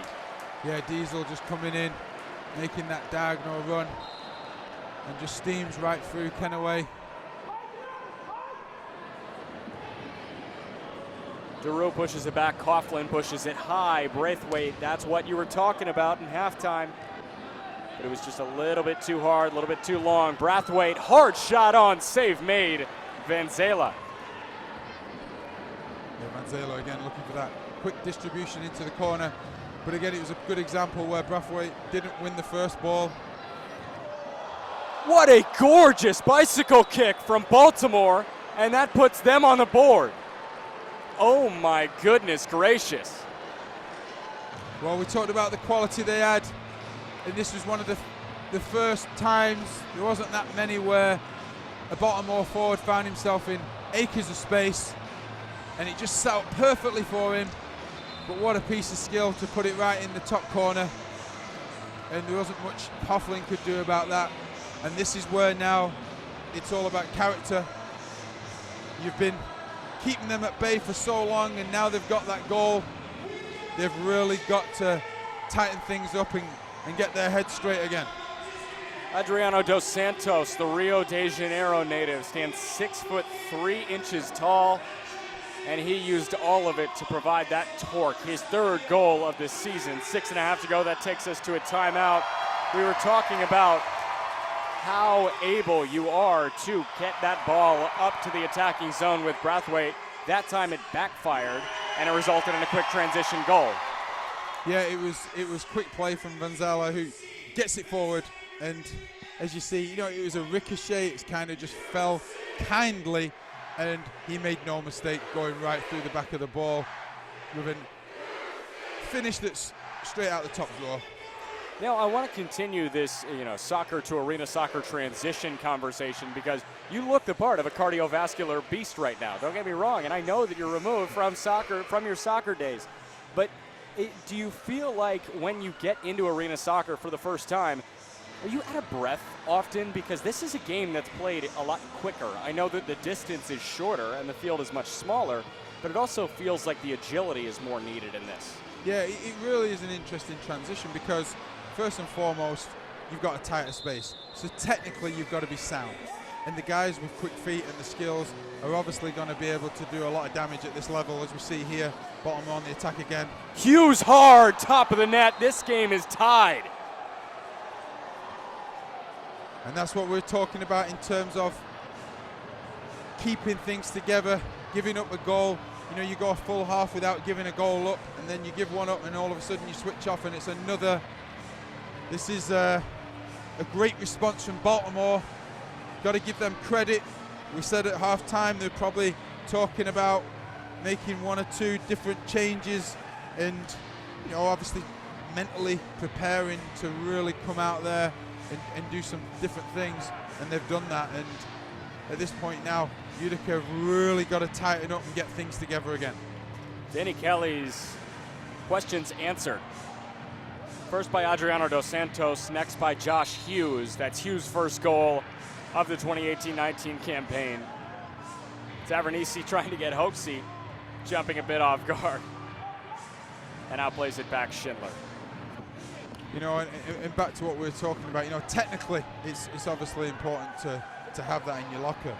But from a physical perspective, it is a different game. I mean, playing outdoor where, you're always moving. There's occasional rests, obviously, when the ball is out of bounds and things like that. But you're sprinting, and then you're recovering, but your recovery is a jog. Your recovery is still working hard, and sometimes that jog has to be a half sprint or a three-quarter sprint. So you have to get that. You have to get that recovery while you're on the field. Whereas this it really is a wonderful thing where you can go out there and run your socks off for 45 seconds, give it everything you've got, and then go back on the bench and feel fully revitalized when you come back on the field. Orlando was guarded by Roberts on the far side, and then Rayleigh plays it over to the far with the New Blast player in there. Donatelli with a give and go, and it sits in the near corner, Hoaxie.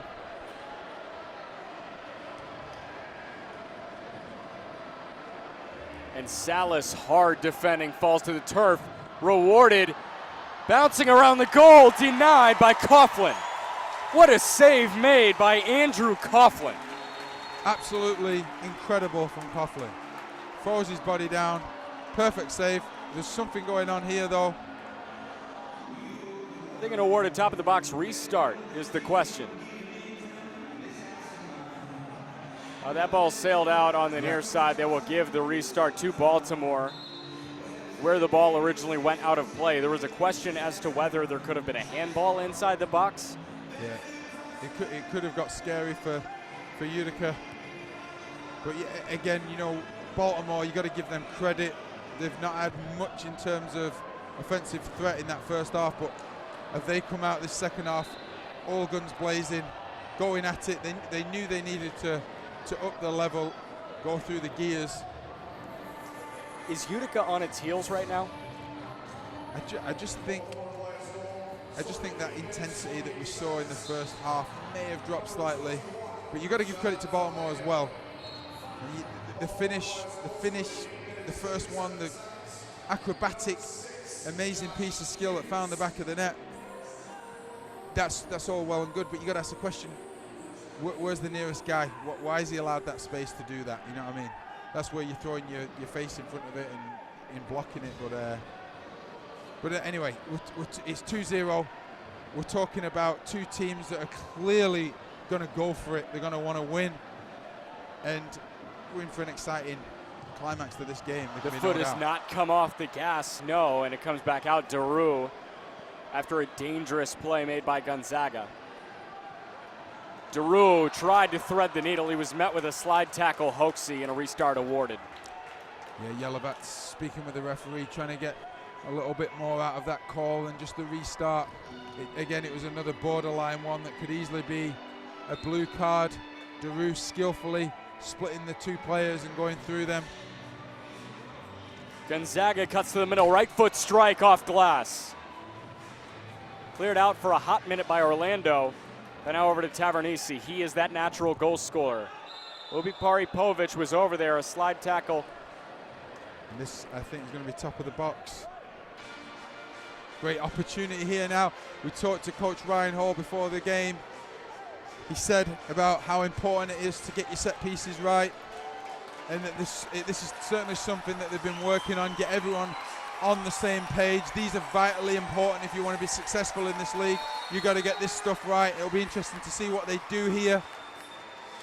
Gonzaga to Ubi, no.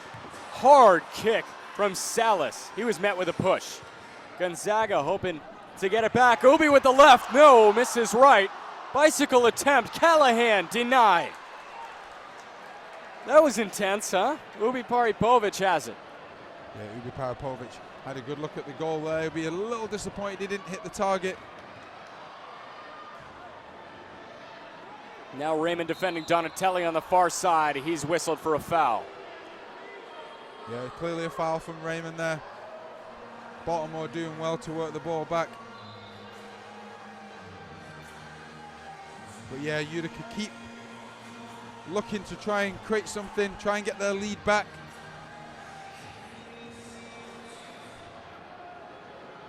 Rayleigh fakes it now at the left. Coughlin with a nice save between his legs.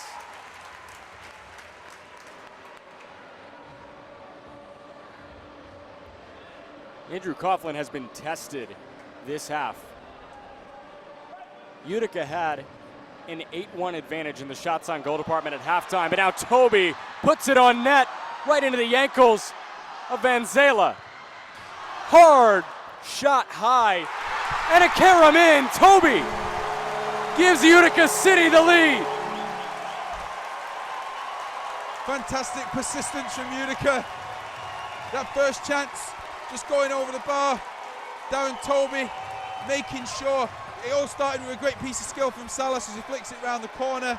And then as we saw him just get his body in, Darren Toby clearly just putting that ball on goal. The ricochet falls kindly. Here it is, just over the bar. He doesn't give up, just directs it towards goal. And we talked about it in the first half. Just in and around the box, get things on goal. Anything can happen. Fantastic moment there for UCFC to get the lead back. Now they've got to work very hard to keep the momentum going so they can see this game and get a win.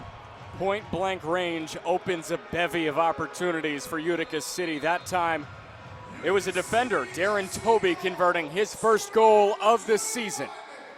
He had an assist in yesterday's win, and now Utica City is on top 3-2 of Baltimore with under 3 minutes to play in the third quarter. Now Gonzaga and Tavernisi playing. Questionable foul here, and now a blue card given in a power play upcoming to Utica City. Baltimore's not happy. The crowd is. Yeah, the crowd enjoying that call. It was a foul, there's no doubt about it. Baltimore clearly upset. Donatelli with the card. And now that really gives Utica a fantastic opportunity to maybe get another goal and get that 2-goal cushion that we saw in the first half.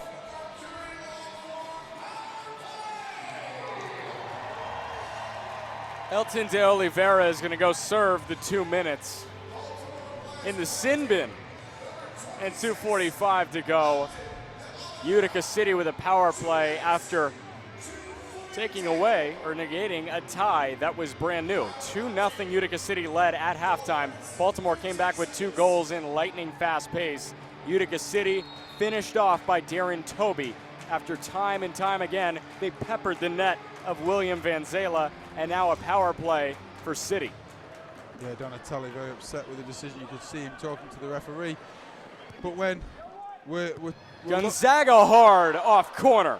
Fantastic effort there. But, you know, we're talking about being 2-0 up at halftime against the defending champions and also wanting to entertain the crowds.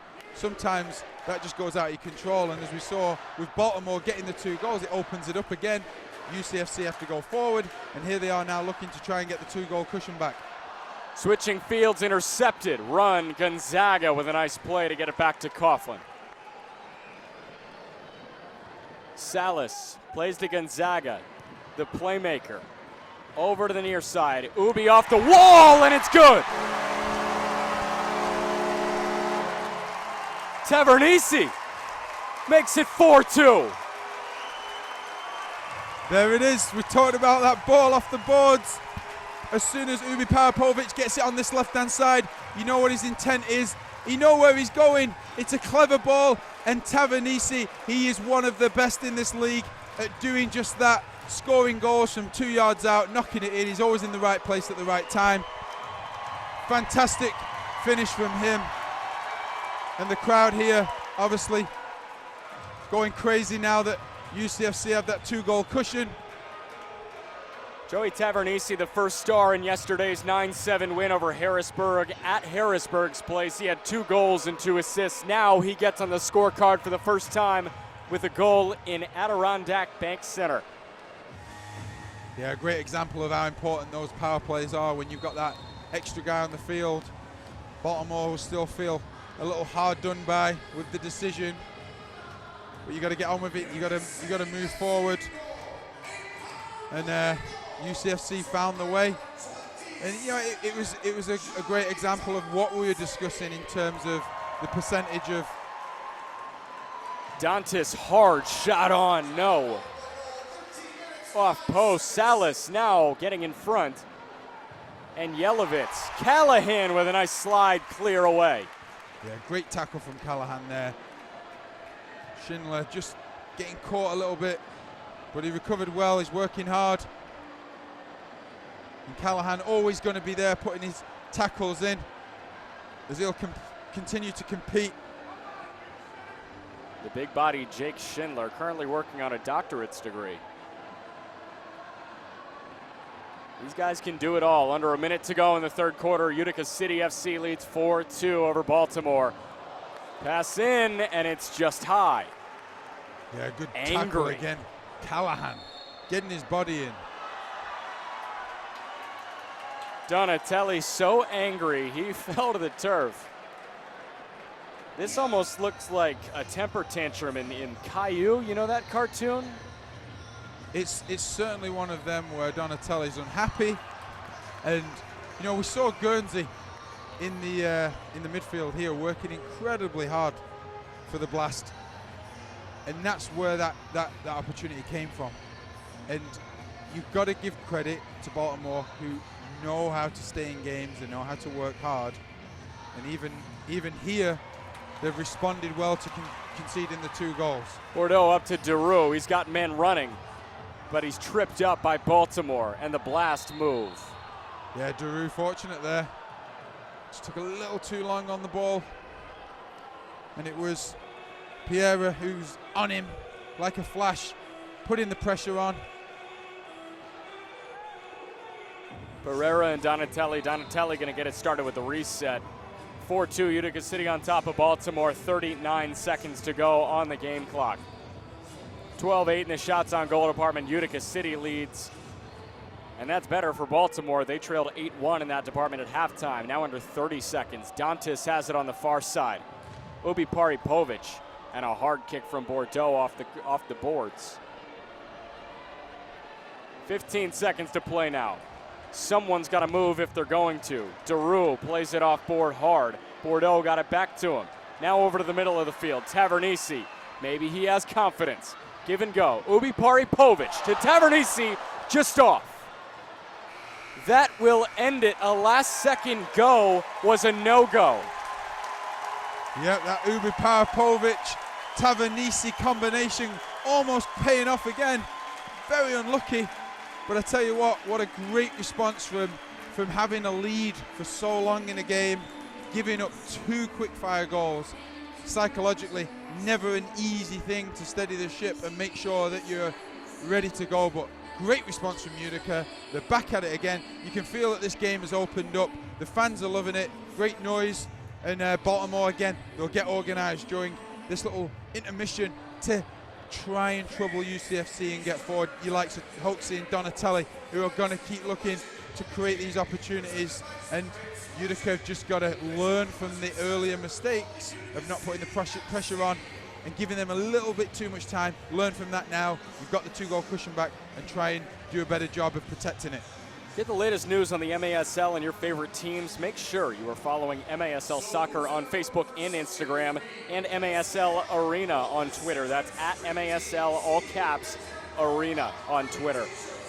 Richard Shaw, holy third quarter. That was insane. It was a 2-0 lead for Utica City into that third quarter. Baltimore comes back, 2 quick goals, and it almost felt like the life was sucked out of Adirondack Bank Center, but instead, well, all Utica City does is pepper the net.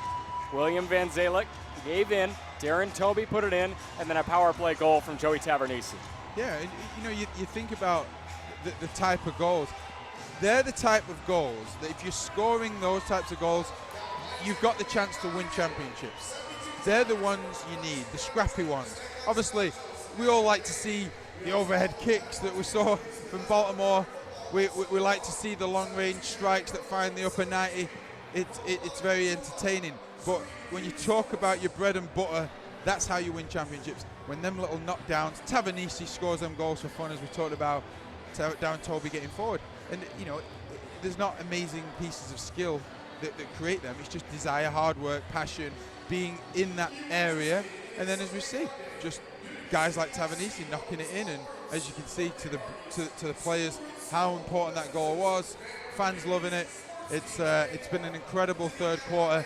If we can continue with that in the final quarter, I'm sure that we'll be happy from a spectator perspective. The next 3 home games for Utica City. They host the Florida Tropics next. That's on December 9th. On December 8th, well, they visit Baltimore. So that's a quick overnight drive for them. Utica City, I don't know. I feel like this place won't let you get tired. This is a fun environment, and who cares about an overnight bus ride to get back and play the second game of a back-to-back? Well, yes, if you can come in and play in environments like this, where there's a fantastic support, the fans are getting behind you, that energy, that noise, that volume, it gives you an extra boost. And right, as you say, that adrenaline starts flowing and you find extra gears. You dig deep, you find it. But fantastic quarter of soccer, and I think we'd be very happy if we saw that type of level in the final quarter here. I'm sure the fans will be very happy.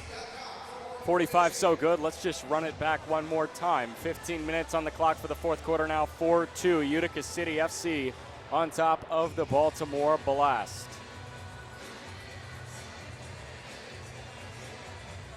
(12-8) in the shots on goal department. Utica City taking control of Baltimore. But in that third quarter, 7-4. Baltimore beat Utica City in that department. It was a quarter dominated by Baltimore until the very end, and then you have those 3 minutes that Utica City really shifted the tempo, and now you're at the same differential that you had at the halftime break. This is different for Utica City. It took a 4-1 fourth quarter in Utica City's advantage last night to beat Harrisburg 9-7 yesterday. Now you're playing ahead instead of playing come from behind soccer. does that change the mentality? Obviously it changes the mentality, sorry, but does that shift something? What does that exactly shift? Well, I think when you come through a performance that we saw against Harrisburg, where they had to grind it out, they were behind for most of the game. They demonstrated the willingness to keep working. They found a way to get the equalizer, and then they found the extra gear to get their noses in front. So already for Utica City FC, they're great signs, because it's never going to always be easy. You're never just going to turn a team over and be 5-zip up and just be comfortable.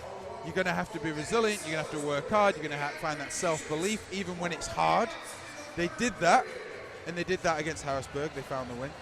And now what's been impressive and what's been a great sign from a Utica perspective is that they've had a lead for so long in a game, but then the goals didn't just happen, you know, in 1 minute and then 10 minutes later. It was bam, bam, and they were under the pressure. They were under the cosh. Then they respond. Then they find a way again, albeit the goals, again, like we said, fairly scrappy, but they're in the right place, they're competing. But it's clever. It's not just raggy. It's not just happening because it's fortunate. It's clever. Ubi Parapovic on this side is clever, playing that ball off the boards. He knows Tavanis is in there. He knows he's sniffing around in there. It's clever. It's a combination of obviously a little bit of fortune, but being clever. The referees and some helpers here at the Adirondack Bank Center is getting some condensation off of the goal lines, specifically in Andrew Coughlin's net. Keep in mind, there is ice under this turf. Yeah. Also home to the Utica Comets of the AHL as this fourth quarter gets going. And that's something that, you know, we talked about, the professionalism, the staff here at Utica City FC, you know, the hard work that's gone in, transferring from ice hockey into soccer. You know, there's obviously a lot that goes into it. There's boards that are put on the ice. Then on top of the board, you're rolling out the turf, making sure everything is fitted and comfortable, so the player's safety, which is certainly, you know, something that's a key focus point. And they've done a tremendous job getting ready for this game today, as they've welcomed in, without doubt, the best team in the league, and they've put them to the test. Hoaxie in the corner, defended by Yelovitz. Now Rayleigh at the top. 30 seconds off the clock in the fourth quarter. It's 4-2, Utica City on top of Baltimore.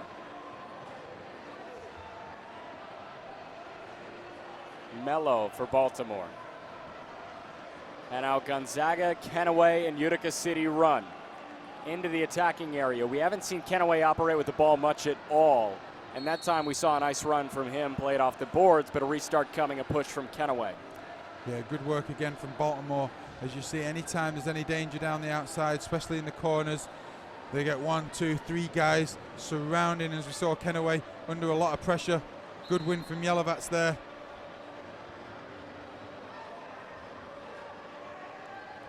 A restart awarded and a line change for the bulk of everybody on the turf. Donatelli has it for the blast.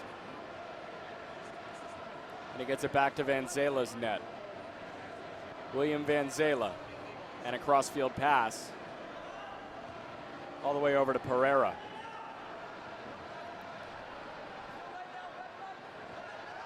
Minute and change gone now in the fourth quarter. A push from Yelovitz, no call. Dos Santos wanted one, but Pereira. Yeah, great to see two big guys going at it. Dos Santos and Yelovitz having a good battle. Callahan's been so strong on the ball for Utica City today. Goes out of play, restart awarded to Utica City. Yeah, sloppy there from Dos Santos.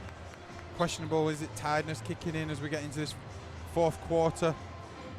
Really no need for him to lose possession there. It's when that 352 feeling hits. Sunday afternoon in Utica and Utica City, welcoming a new era of soccer into the Adirondack Bank Center. Looks good so far. Liam Callahan up to Darren Toby, a goal scorer today. Good decision from Callahan there. He could have gone forward, but he understood not only the importance of keeping possession, but also that players needed to switch. And they were able to do that as he maintained that possession for his side. Raymond plays it back. Coughlin with 12.5 to go in the ball game. A 2-goal lead. Don't want Baltimore attacking right now. That's why Kenaway playing hard. Foul called, restart awarded. Yeah, Dos Santos there going down way too easy for my liking. I don't think that's a foul, to be honest. Kenaway, just got to be careful here. Just stay away. The call's been made, you're not changing it. Get organised, get bodies behind the ball, get marked up, get tight to their players.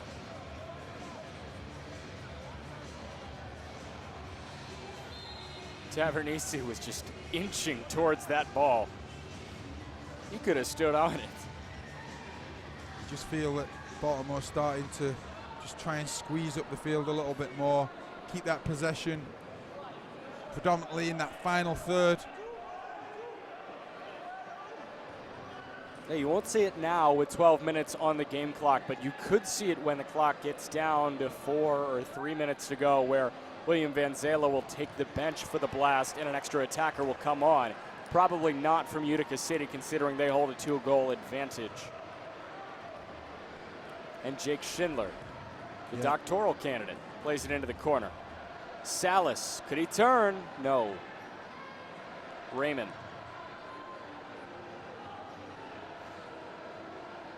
And back at the facilitator, Gonzaga's feet. Yeah, UCFC now just looking to keep possession, keep winding that clock down, still looking to get forward, create the opportunities.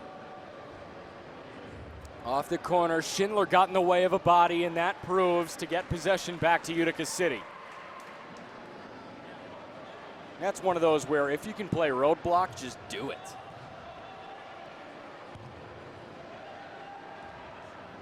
Salas back to the goal again. Has it on his left. Yelovitz pulls it back. Quick changes again for UCFC as they've got possession.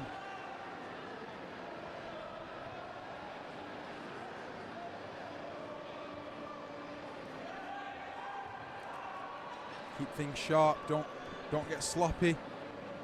That's got to be the focus for them.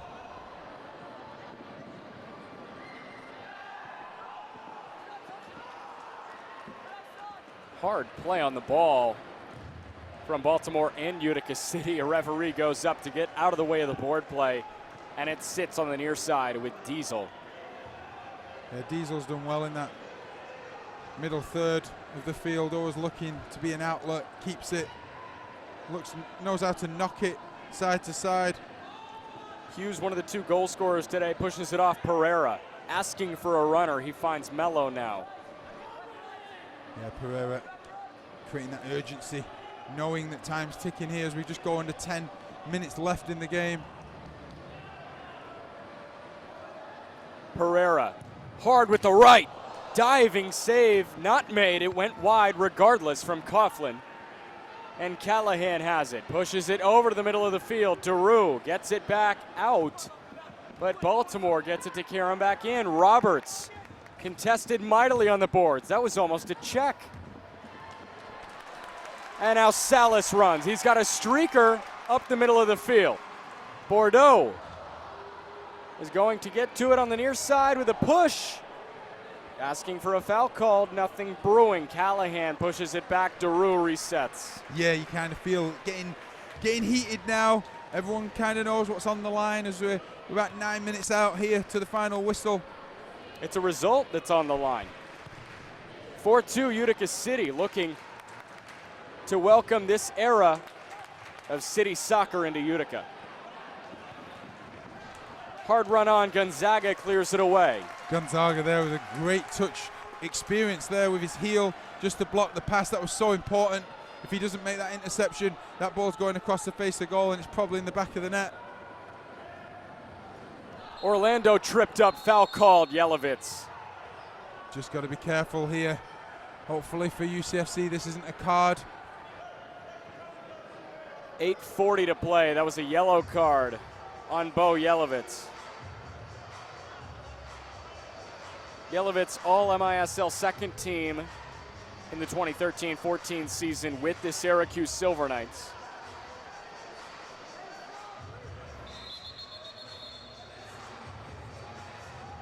Which means that Yelovitz has been with Utica City FC since 13-14. Syracuse, of course, relocating to Utica City in this past offseason. And William Van Zela had some choice words for a referee as well.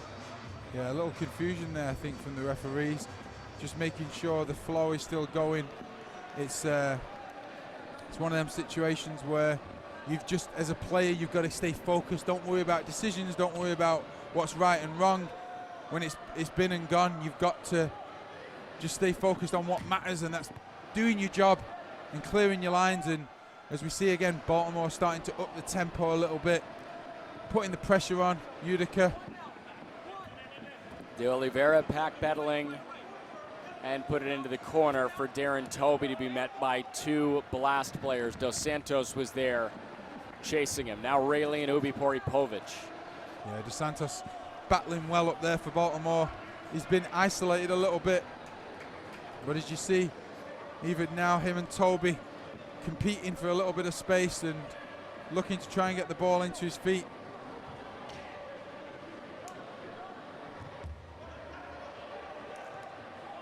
Pereira switches field. Donatelli thought about a shot on with the right. Swings it back. Good defense from Darren Toby. And that stifles the Blast attack for a hot second. De Oliveira.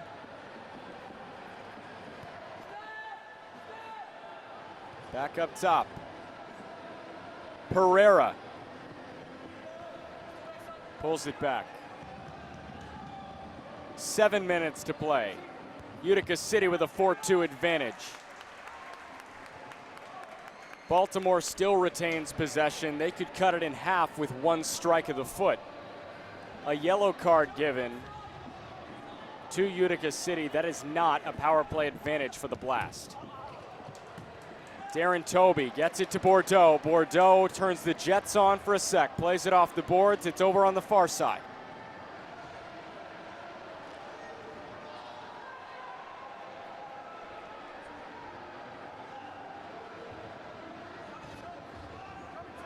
Utica working hard defensively right now. Baltimore, credit to their efforts in getting forward. This is dangerous here. Toby goes down, no whistle blown on that. He was playing the ball while he was on the ground, and that's a no-go in soccer. The referee was right there. I think he took into consideration that, you know, obviously Toby, there's nothing he could do. The pressure was certainly on him. Dantes was definitely hungry to get the ball. 6 minutes to play in the game now. A 2-goal advantage for Utica City. Cleared away. Attack squandered. Yeah, good work from Callahan again. Sometimes goes under the radar. Bordeaux got a fistful of Pereira's jersey. He gave an elbow to the back. He fell to the ground. A whistle blew, a restart given. Yeah, Bordeaux, just be careful there. Stand up. You don't have to foul. He's facing his own goal. The last thing Utica need now is a reduction of players on the field. They're weathering this storm right now. Baltimore certainly had the majority of the possession in the last 5 minutes or so. All hands on deck for City. Gonzaga running. Met by Pereira. Shove in the back. Pereira gets to it first, helped by his fellow keeper, Van Zela.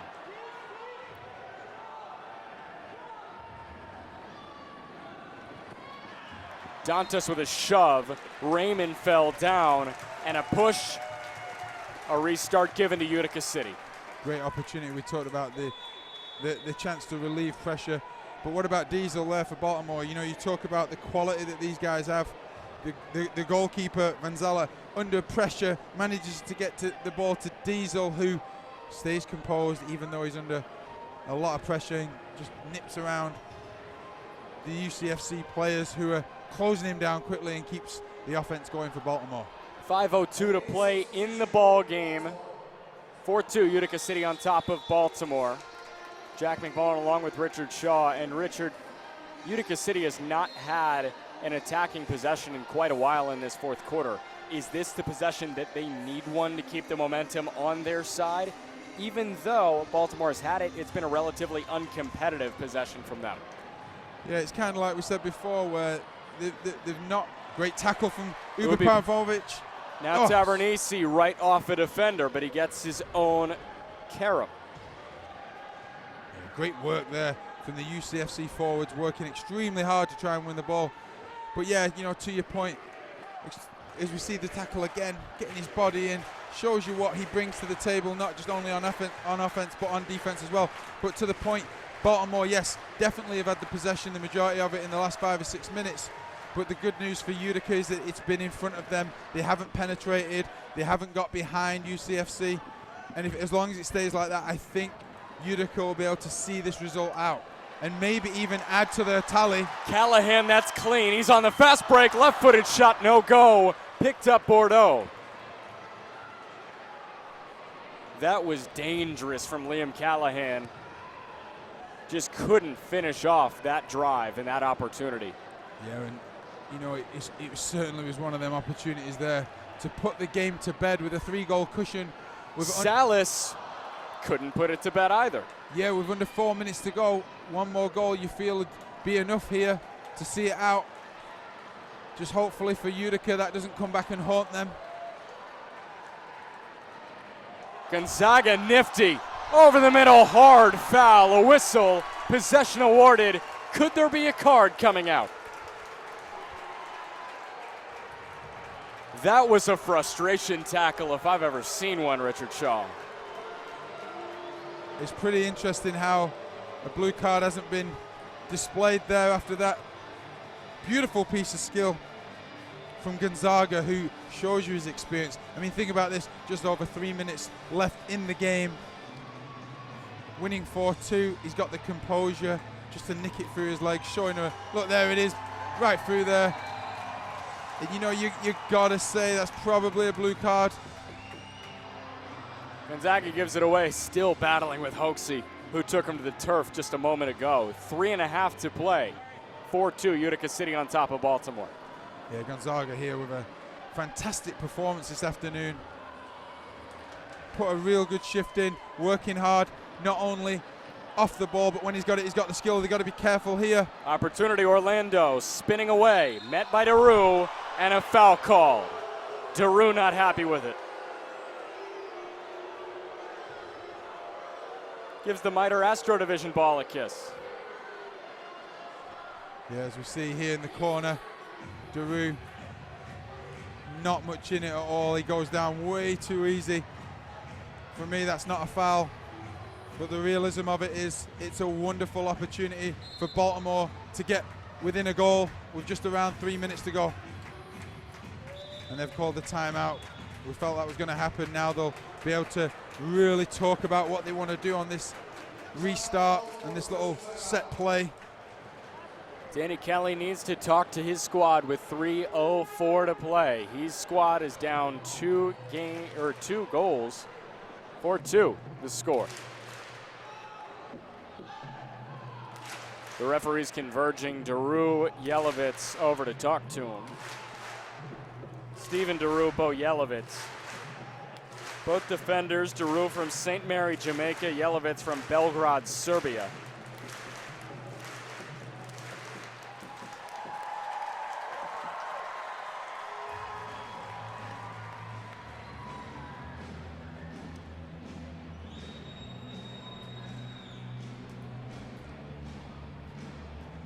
Yeah, very important now for both teams to be very organized. Baltimore, great opportunity for them, as we said, to get in within a goal. Really put some big pressure on Utica City FC, and the fans here can obviously be willing their team to get over the line with such a wonderful performance, both offensively and defensively. Can they just find that little bit extra in the tank to get the win and really open up at home in style against the champions? We're inching towards 4 o'clock. We're actually past 4 o'clock. It's 4:07 p.m., yet every seat in here still filled the same way it was in the first quarter. The fans are not leaving because their team has an advantage. Nice play from Daru. Yelovitz runs. Van Zela with the ball at his feet. He's on the ground. Be aware, Pereira plays it over Dantis. Great and tackle. Yelovitz. Great tackle from Daru, who obviously got penalized for the foul, even though it certainly looked like it wasn't. But what a great mentality to have that important block. Schindler plays it up. Van Zela is asking for an extra attacker. He's all the way past midfield and he's sitting there. He's got it with the ball at his feet. Yeah, it's almost like Van Zela's playing the sixth attacker role himself. They'll be looking for a chance probably to switch it up and get someone in. Donatelli hard on net. Restart given to the Blast.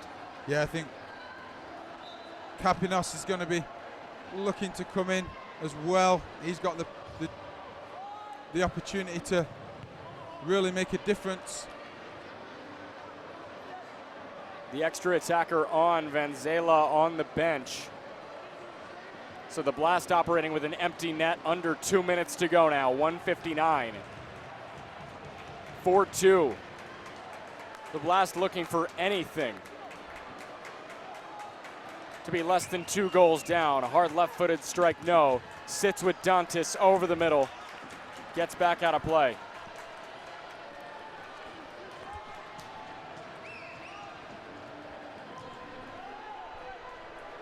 To the extra attacker. Set up like a facilitator, pushes it near corner. Shot on goal, bouncing away. Wonderful clear by Daru. Fantastic play again. Daru has come up big in this final quarter, and he just got to keep that tempo up now just for over a minute, and I think they'll get over the line. 70 seconds to go. Gonzaga on the breakaway. He's got to get by one man. Left foot ices it. Lucio Gonzaga with his second goal. And that's the icing on the cake, Richard. There it is, that's what they needed. And look how much it means to these fans here. Everyone loving it, and rightly so. Fantastic, he's been an absolute outstanding talent in this game. And talk about play with style, play with finesse. He's been quality the whole game, and it's only right that he gets the winner there. And the fans, again, just loving it, and what a great way to put a stamp on his performance today. Gonzaga with his second, and with 67 seconds to play. Utica City gonna cruise to a 2-0 record. And their first win in the history of the Adirondack Bank Center. Well, gets out of play now, under a minute to go. 56.1 on the clock exactly. Richard Shaw going to talk to Joey Tavernisi, the forward, who has scored today coming off a 2-goal performance against Harrisburg after the game. Pressure on Coughlin, he snares it out of the air, and he tosses it deep, tosses it far, and it will not get into the net. That would have been a fun way to cake it. A shove from Bordeaux, a whistle, advantage Baltimore. Hoaxie visibly upset with the referees.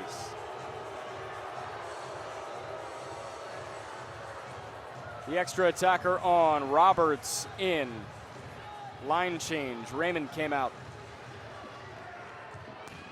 Pereira plays it off the wall, sits with Mello, tripped up. And it's Yelovitz putting it in the corner with 14 seconds to go. This game will more than likely end 5-2 Utica City, under 10 seconds to play now. Baltimore a final try with 3. Utica City pushes it away. And welcome to the Adirondack Bank Center. 5-2 Utica City on top of Baltimore. The first home win in Utica City FC history.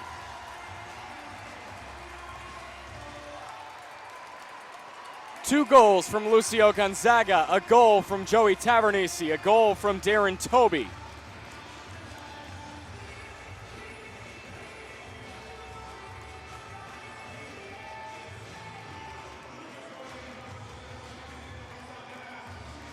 (15-11) in the shots on goal department. Utica City comes out on top, and the fans here in Utica make it awesome.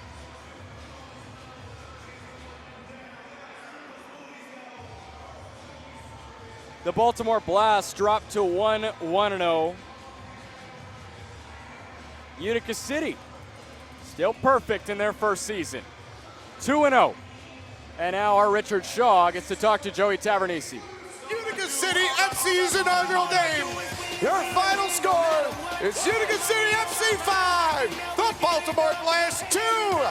Right now, Richard Shaw is on the field with our post-game interview. Richard. Joey, obviously, fantastic performance from the boys. What was the difference today for you?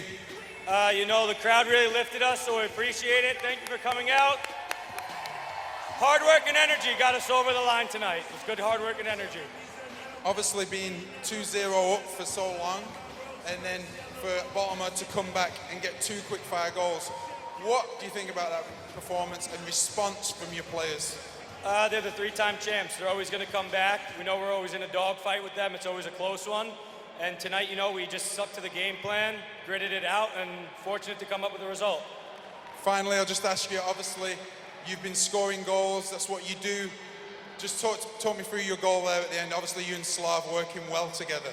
Yeah, ever since I came and started playing with Slav, he's assisted probably 80% of my goals. So I love playing with him. He always finds me and helped me out with a fun celebration. Congratulations. Finally, what do you want to say to these fans here? Thanks for coming out. We'll see you next week. Thank you. We love you, city. We do. We love you, city. We do.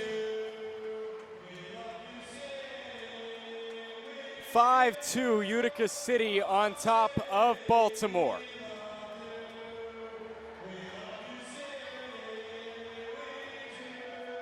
Utica City FC improves to 2-0 on this season. That'll do it from the Adirondack Bank Center. Our next home broadcast will be against the Florida Tropics on December 9th, but Utica City is in action before that. Their next road game is the day before. That's December 8th at Baltimore. So they will go and take on the team they just took down 5-2. Of course, you can follow all of that live streaming action on MASL.TV. You have watched Utica City FC on MASL TV. Catch every game each week on the league's official streaming home, MASL.TV. So for Richard Shaw and the entire Utica City FC crew, I'm Jack McMullen signing off. Utica City 5, Baltimore 2.